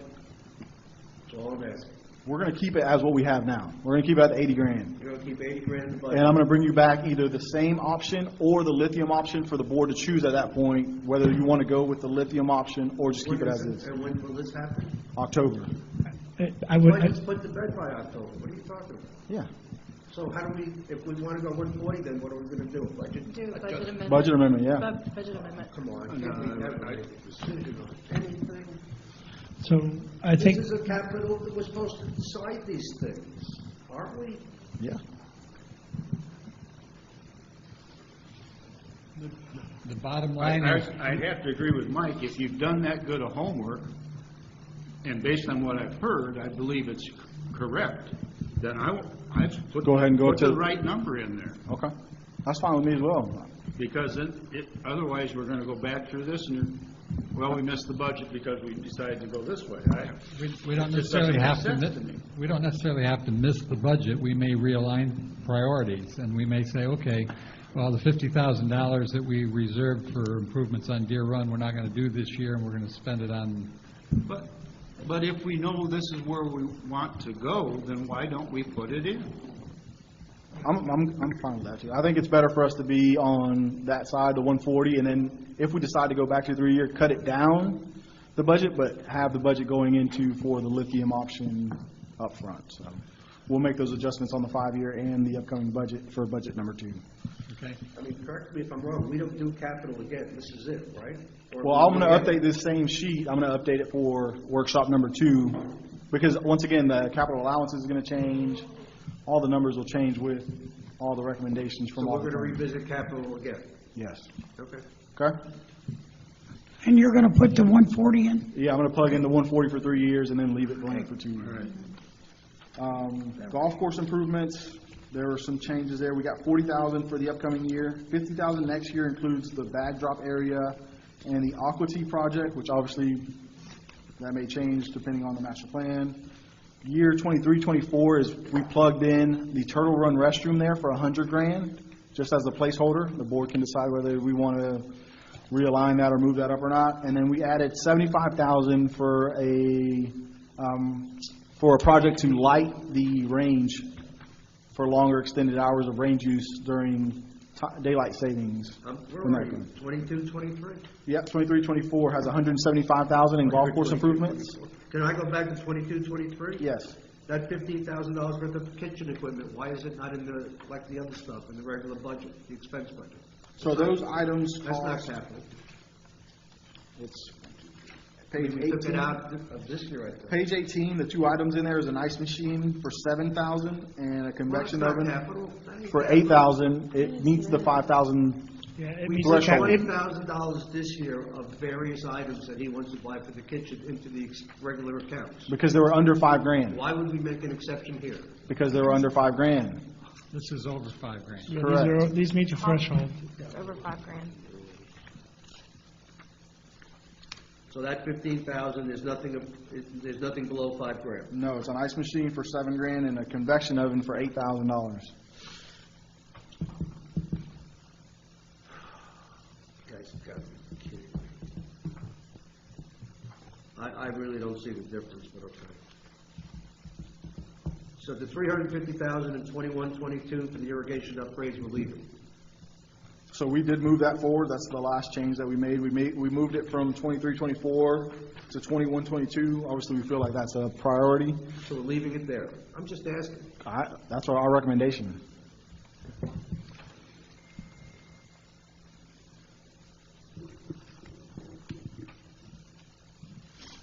In 22, 23, the 35,000, what exactly is that? 22-23. That's a page. 35,000 on golf course improvement. Page 16. That is the. What page is that on? That's the driving range mat that you pushed out for 2 years. You're going to oversee for 2 years to see how that goes, and then we move the driving range mat into that year.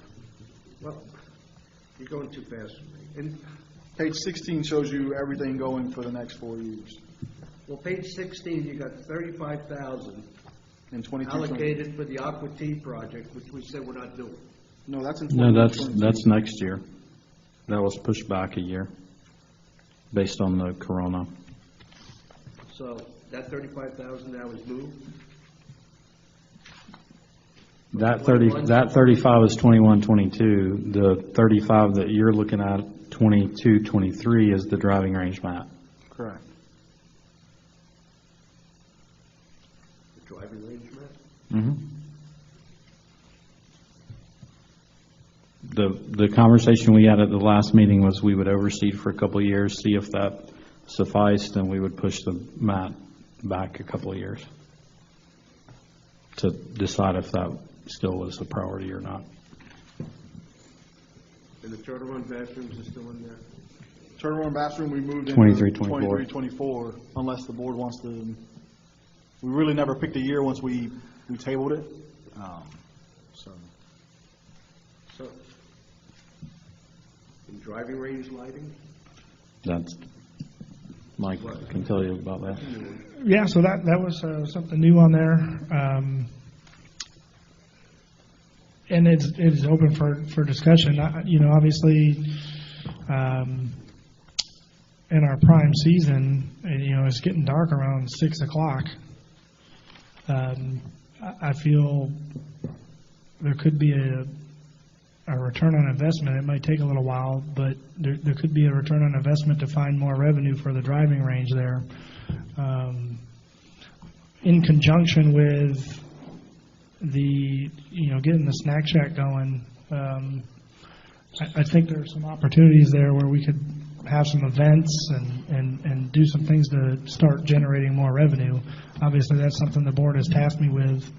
So I've been putting together a couple projects and a few ideas to try to move in that direction. Not saying that that's something you need to keep on there. I'm just saying I think it creates an opportunity for us.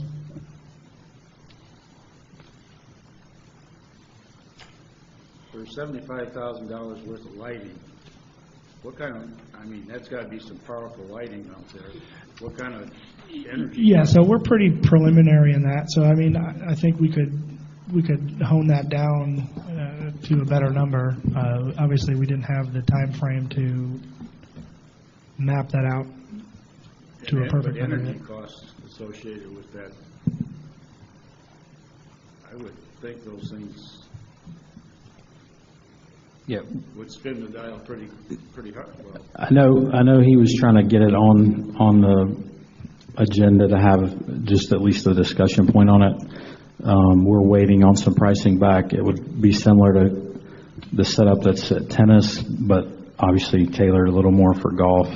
And then that would be based on, to the extent that you do it, whether you'd have to look at are both range mats in place and could you push that added traffic to the range more to the mats. So it's still a work in progress, but he wanted to put something down to have a discussion. Yeah, just to get the discussion going. Obviously it's a few years out. Look how many people play tennis that night. Yeah, the tennis course would be a good earmark as far as energy cost a month to go by it. So we'll pull that data for the next one.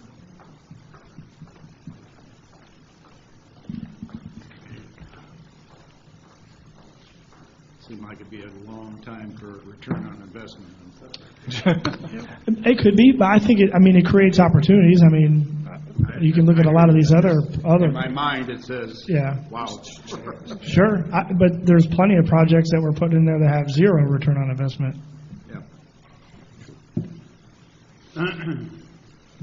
So that covers the golf, 5-year. What about 24, 25?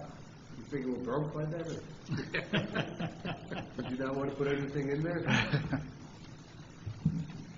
I think the process right now, looking at that, is the $1.3 million project that's currently sitting in there is making that year tough to add a lot of other expense in there. It's not. You're not looking at it here. It's coming up on on that breakdown sheet. The irrigate. Oh, I see. Yeah. Wouldn't a zero there make more sense than question mark? Oh, that's on another piece of paper? Yeah. It's on that page 2. We just wanted to be a discussion item, so I put a question mark. I think this is very easy. All right. Next, we'll go to the general fund, and the only change to the general fund was the roads and drainage equipment.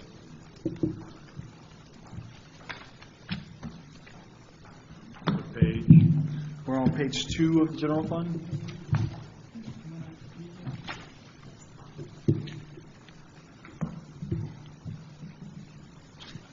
So just going through 2021, which is this year we're budgeting for, we have 7,500 in workstation printer upgrades, 125 for shuffleboard petanque phase 2, and then 130 versus the 150 in equipment.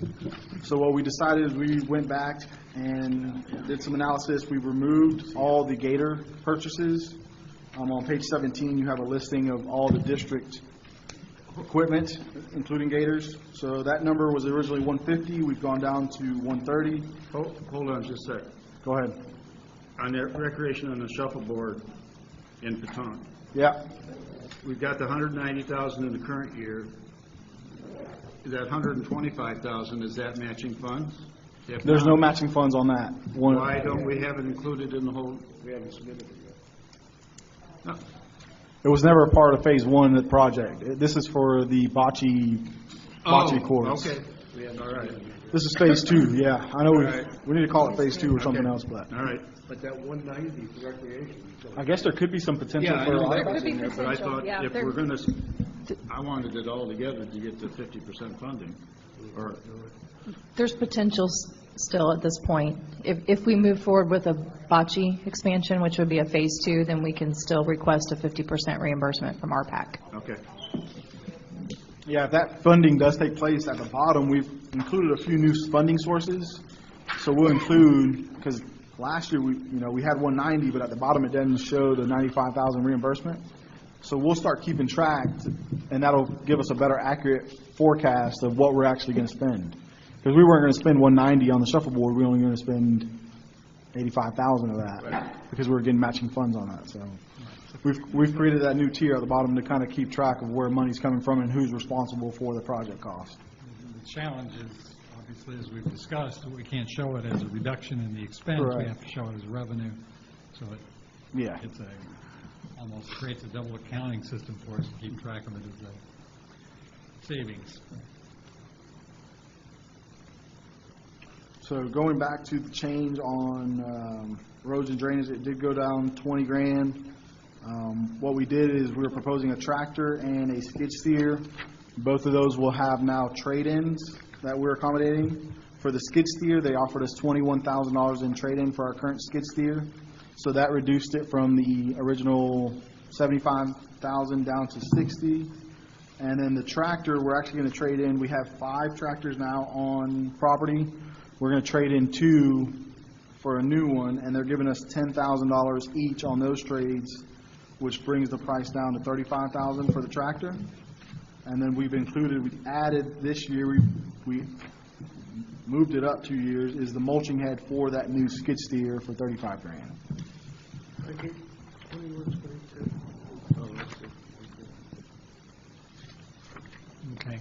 Are we really going to spend $65,000? You're going to hate me on this. Are we really going to spend $65,000 on a sign truck? On a what? Sign truck. Can you speak more into your mic so that they can pick it up? Next year. Are we really going to spend $65,000 on a sign truck? Probably not. I would say not. Can we take it out? If we're not going to? I'm asking. Why you let him put that? Seems like a lot of money. What are you gonna do with a 60-foot man lift? There ain't nothing here that's 60 feet tall. What? 60-foot man lift. Next year, 2 years out, $115,000. The lift? Well, the lift that we have now, I think it's 40. Some of the trees and stuff that we get, and it's not, Joe, it's not just not going up. It's also where it can reach. So that's why we asked for a little bigger one. Right How now, often do we use it? quite a bit. We use it, the golf uses it, the restaurant uses it. We use it for all, electrical work and stuff. It's used quite a bit. Will probably trade in, which probably won't be worth much because it's pretty old, well, your equipment, you don't use every day, all right, and you don't use every day, if you have it on site, you can get your work done. That's all you don't even use every month. Which is what? Hell, we'll work for $10,000. 3 hours a month on the average distance that we're going to do. You go by hours, but did you, What the hell, that's what it does. but, do you know what goes by miles? What? For instance, if I give you, say we have, 3,300 miles on a gator, how many miles is that? I have no idea. It's 6,600, they figure it at 66,000 miles. Okay. That's not true. I mean, just because you don't use it, every All that mower is paying money in 3 hours a month, it isn't paying for itself. that's your opinion, that's not mine. Takes a man to run it. Okay, yeah, it does take man money, but we're also getting all the swales where we couldn't get into before, we're cleaning the swales. Everything we ask for, it's a question. We don't ask for anything we don't need. All right? We do not ask for anything we don't need. The sign truck that was put on it was a wish list because the sewer guys wanted it. But but you gotta remember hours, look at the miles, look at the next column. The next column goes out what they figure provides. I mean, that's what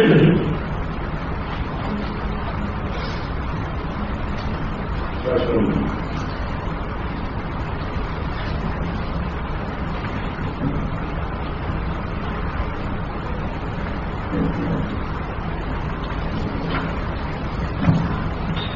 don't have any other changes on the general fund.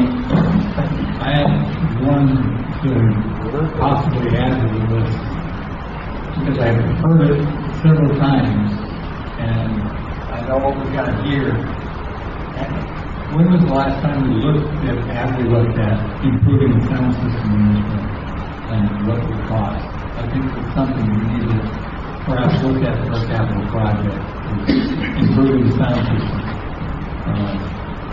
People have trouble hearing, seems like there's a hard time setting this one up. There's probably ways we can do it. We wouldn't have cords that people can trip over.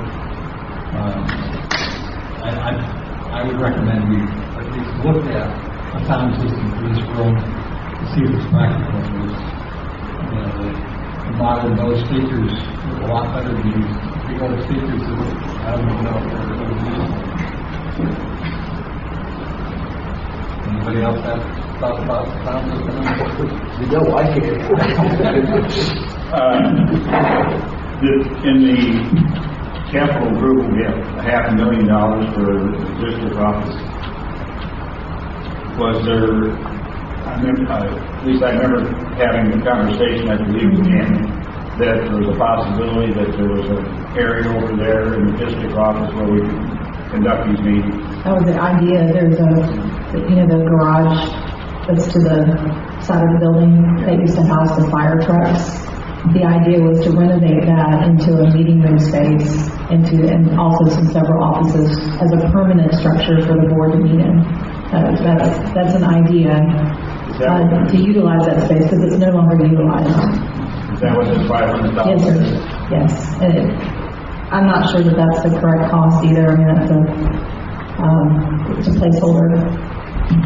So. Well, where I was going is that if you're going to have a sound system, and if this is the direction we really want to go, it would seem like a sound system there would be a permanent structure, yes. Versus something over here. Although I would argue that in renting this out for other uses besides our use, a newer, more effective sound system is still a good investment. Do we provide sound system now? We what? Oh, for rentals? No, we don't. They don't use our Yeah, they would bring their own equipment. So we don't use this for anything besides these events, the meetings? Correct, yep. Not to say that maybe, I don't know if there'd be a need for it. Well, we've had discussions about having public meetings where we can bring candidates forward to address. And this is probably a better situation for that. We may have meetings where we've got an overflow with the new plan over there isn't big enough. I don't know. And I don't know what sound system would cost, but I think at least we're looking at it. We have requests when people rent this for the sound system. We don't want to use it, but we have requests for it. Like showers or whatever, the DJs. And sometimes when they bring their own equipment in, they're blowing, they bring so much, they're blowing the breakers and stuff, so it's not a bad idea. How much? I don't know what it would cost, Is it real hard to get a vote and see? I mean, I agree with Craig. I'd love to know how much it costs to fix it. Yeah, I mean, I think it'd be a good idea, I think we should. Because out there, the whole meeting, you couldn't hear. And I keep hearing the beeping, but I asked them what the beeping was. This door back here is beeping. Oh, so it needs to be bad in there, okay. I didn't know where the beeping was coming from, I could hear it. That was almost,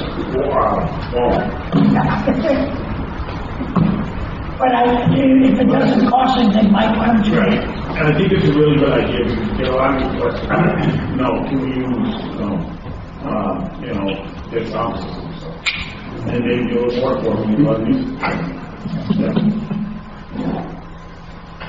Before we get off the sound, before we get off the general fund, you're done with the general fund, right? Let's. I mean, to Craig's point, that's $500,000 we have down here for district office renovation. And we also have down here $2,275,000. If you go up to the recreation and you add up that 300, 275, 200, that's $2,275,000. Plus 500, we have almost $3 million worth of capital listed here that we don't have. I don't think anybody would disagree. So I think we have to make a decision that we're either going to be able to do it and figure out how to fund it, or we're not going to do it and we're done with it. It's been on, the district office has been requested now for at least 3 years that I'm aware of. The swimming pool was 2 or 3 years that we talked about it. Now, granted, the rec playgrounds and the canopy, that's relatively new as far as a request. But if we need to do these things, I think, let's talk about doing them, and if we don't need to do them or we decide not to, then let's just walk away. And that's kind of what was said at the beginning when you walked us through this back on the second page, has taken out the pool. So we're walking away. We're not walking away. We're just saying we're taking it off the wish list. If we can figure out how to fund it, we may put it back on. But we don't even know whether $1.5 million is the right price. So having it on really doesn't make sense. Well, I think it ought to come off with this piece of paper. I don't disagree. And I think we ought to make up a list. I think the board's got to decide is this something we want to do. If so, then I think Frank brought it up last time, if I'm not mistaken, then we should have somebody go out and kind of price it so we know what the heck we're talking about. And then we can again decide if we want to spend that kind of money or fund that kind of money and go forward with it. But, we just keep pushing, kicking the can down the road on this? We talked at the last meeting about the $20,000 that we were going to have some people come in to help us develop who we want to be. Correct. Is that in the works? That is in the works. We're kind of in a negotiation. We changed a couple of things on their proposal and their agreement, but we're almost at the finish line on that. So we're hoping maybe next month we should have them here at a meeting. We're trying to figure out how we can coordinate community involvement, surveys, feedback, what the community wants prior to that meeting so we can hash through, here's everything that the community's told us, here's some renderings, here's some price, so we can start that process. And what exactly are you putting on the menu for them to look at? Are these the items or Recreation master plan. Yeah. a recreation, another master plan? Well, I think it creates vision of, do we foresee a pool? What about our playgrounds? So, yes. So is that include the district office?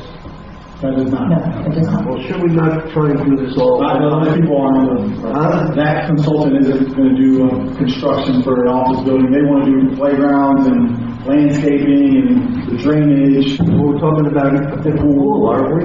The pool, yeah, the pool outside. That's not construction? Yeah, but not the district office.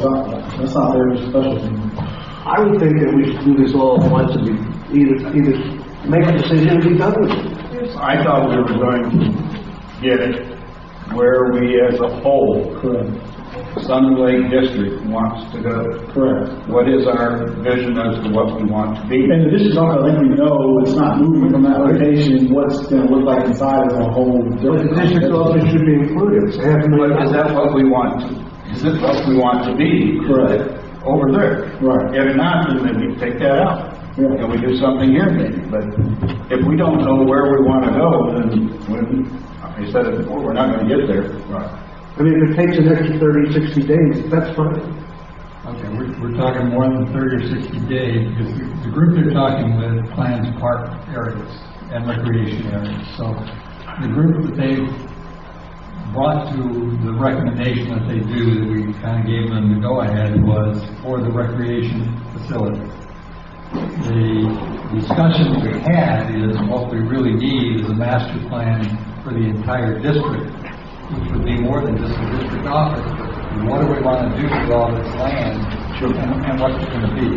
That is a much bigger project, and I think we need to go there, and we need to find somebody who can help us get there, but that's going to be probably a year-long project. So we're tabling the district office. But that's what we're doing. I just want to know. The district office is for a later year. If you're going to borrow, I mean, correct me if I'm wrong, if you're going to borrow money, it's going to be over, what, a 5-year payback period, or 5-10-year payback? So the options I gave you at the front of this page, I gave you a 1.7 million, How many? 10 years. 10 years. Well, I don't think they're going to give us 2 loans. I agree. I don't. So whatever money we borrow, that's going to be it for 10 years. Yeah, and I wouldn't jump into any loan until we have a larger master plan. I would agree with you on that. That doesn't necessarily mean we can't create the master plan for the recreation area, which defines. Okay, what are we looking at? It's going to be ideally for here. It'll be a part of the master plan. Well, and golf. Yes. I mean, they're going to throw. Yeah, $1 million. Yeah. So we're all in agreement, that's what we're trying to do. And until then, it comes off of this thing. So for right now, that page 2 that we referenced took off the pool, the district office, and Deer Run irrigation. Those are the 3 projects that really don't fit in the grand scheme of 5-year capital plan as far as our reserves and going into deficit. I did leave in there the Turtle Run Green Loop, which is that 1 year, that's $650. If we go down the road, if we decide to go down the loan road, obviously that would be included in we would include that as part of the irrigation project and just do it all at once. I think it all comes out. Why You would wanna you leave take the that total out too? Why would you leave that's $350,000. Yeah. Why would we leave that in?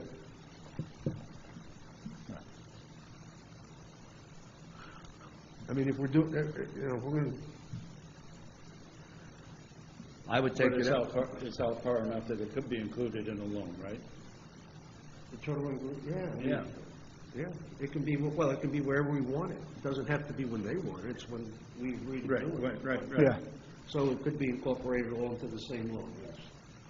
Right, but it's a project that we'll need to address and could do with or without a loan. These other projects, the district office, the pool, all of that are projects that.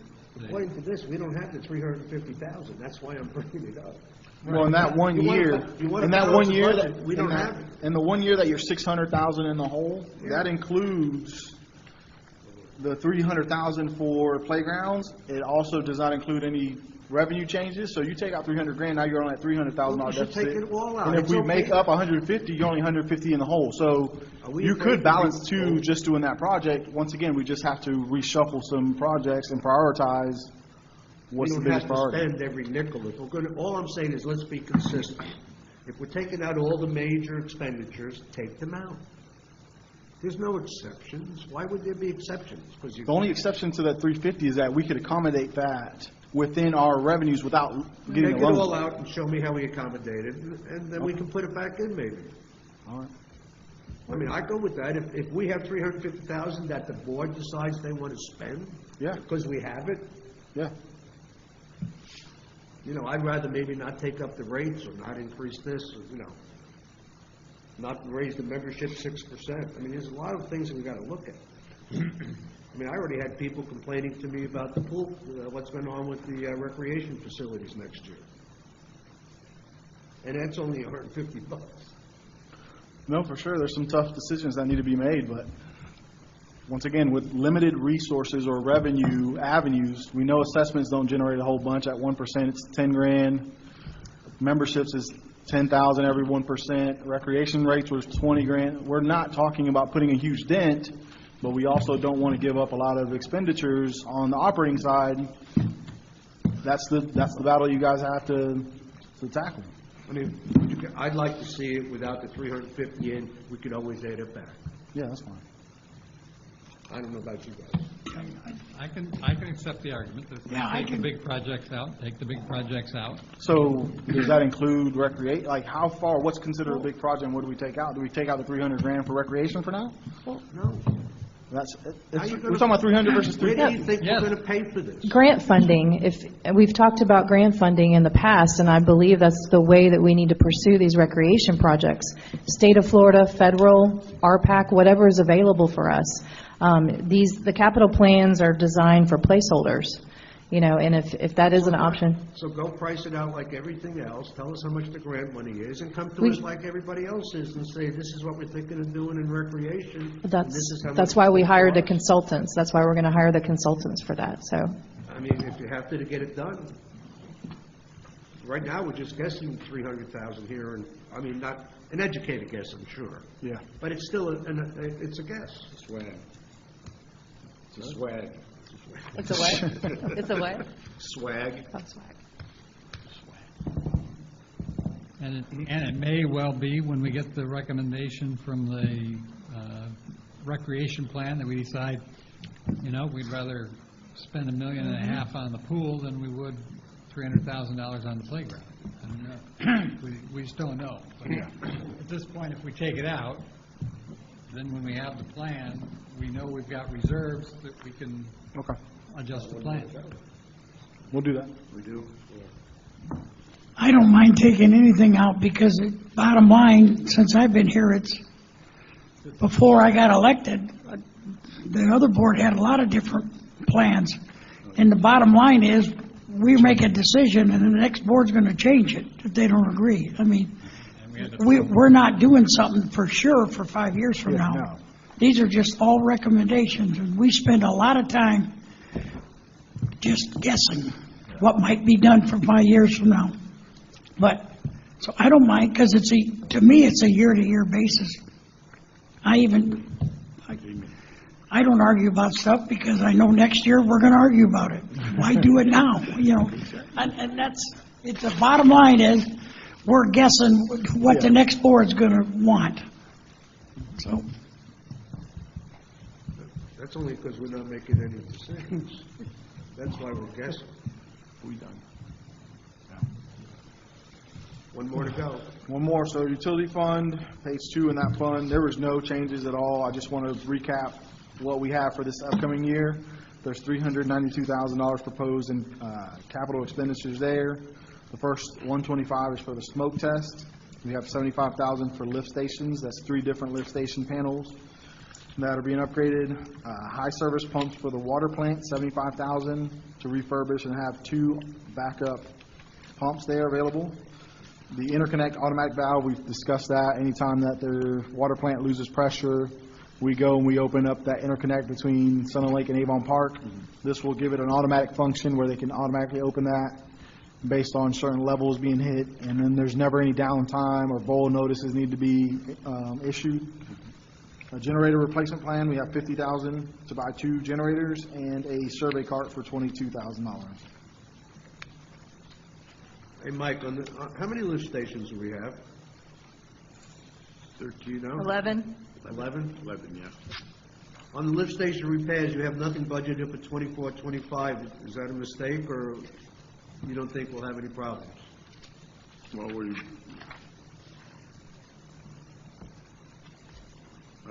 look. We'll have to meet with Israel. I think that by that time, so once again, we have 11. We should have. The 75 covers 3 of them. Right. 65 covers 3, that's 6.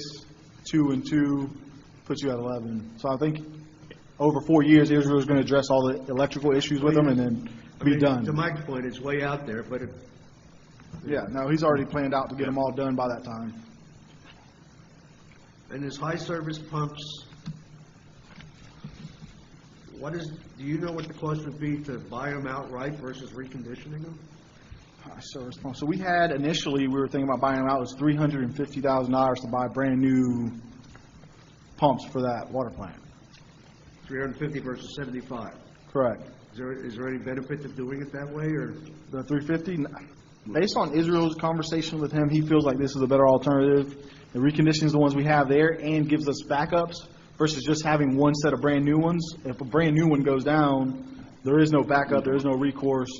You're just out. He liked this idea better, and it was a cost savings, so why he went this way versus the initial 350. They also fit right in. They all match everything up. So if we got to change it quick, it's a quick change. You know, we buy new ones, and we got to change the, Okay. bolts, I only got whatever. one more left here. The asbestos water lines that you're replacing, is 4 years too much you're spreading it over 4 years. Is that the right thing to do? And we're going to get grant funding to do that?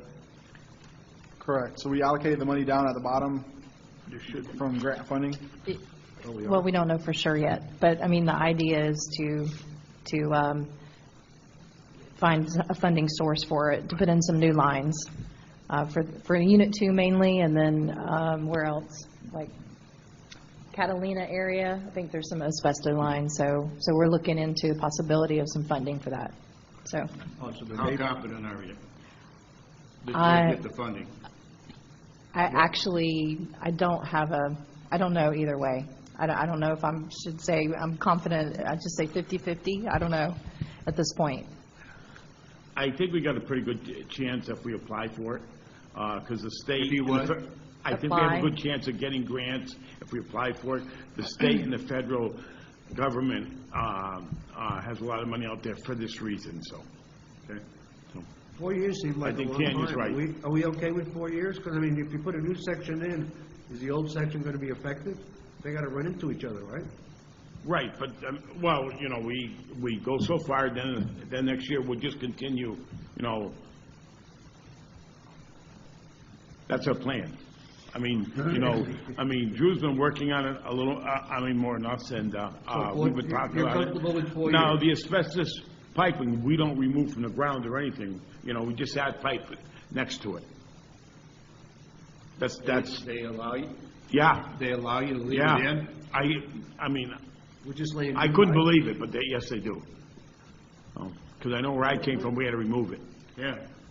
We're laying new pipe Yeah. beside it. Yeah, well, it'll follow the same After route. year one, with the new pipe that you lay, what is it connected to? Well, you start from that end and work your way back, so it connects to the old stuff, and then it's just like any pipe we do now, we do now. Anything that we add on. Plastic pipe, it's plastic or. Doesn't it have to be connected to something? Yes, it connects to the old stuff, and then It's only the going to go following. so far in the ground, and then what happens? I don't forget.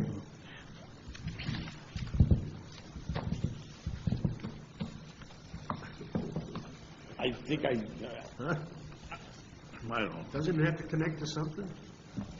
Yeah, we start one area, we start one area, and then, it's just a project. It's just like a road project. So we can turn it on for 4 years.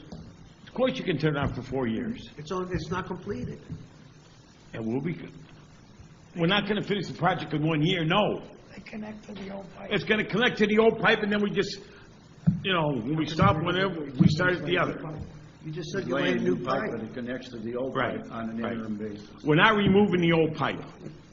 We're not removing. understand. The big cost is removing asbestos pipe. And if we gotta take the old asbestos pipe out, then it's a horror show. As you replace that pipe, you're not using that old section. No, right, exactly. Correct. That's what I thought. I thought that was kind of common sense, but I should know.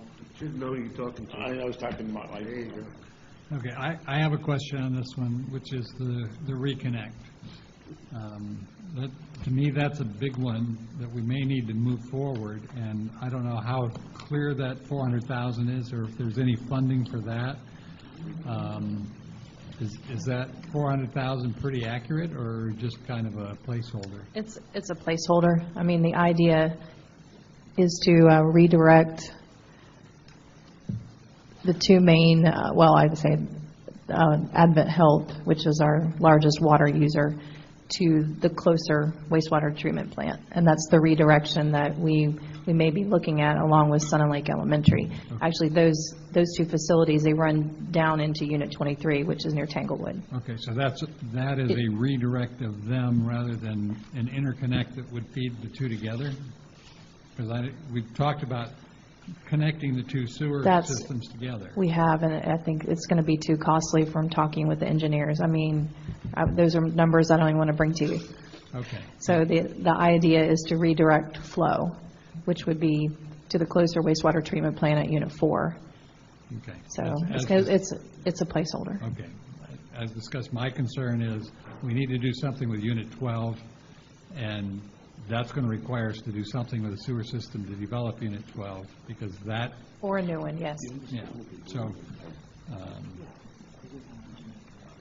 how we're going to fund that and where that's going to come, those are concerns for me. Okay. Me too.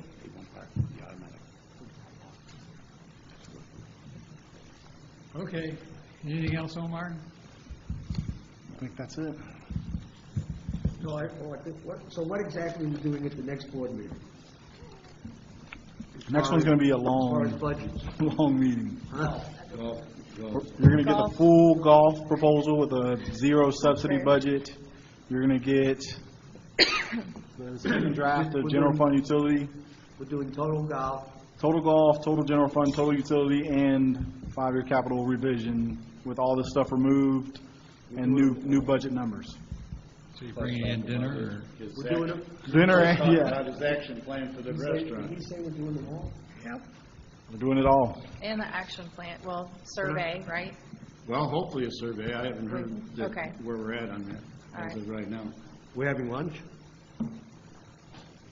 Okay. Yes, we will have lunch at the next We're meeting. having dinner? Yes. We having dinner? No. Okay, meeting's over. Thank you. No. No dinner. Didn't we just talk about it yet? Now it's just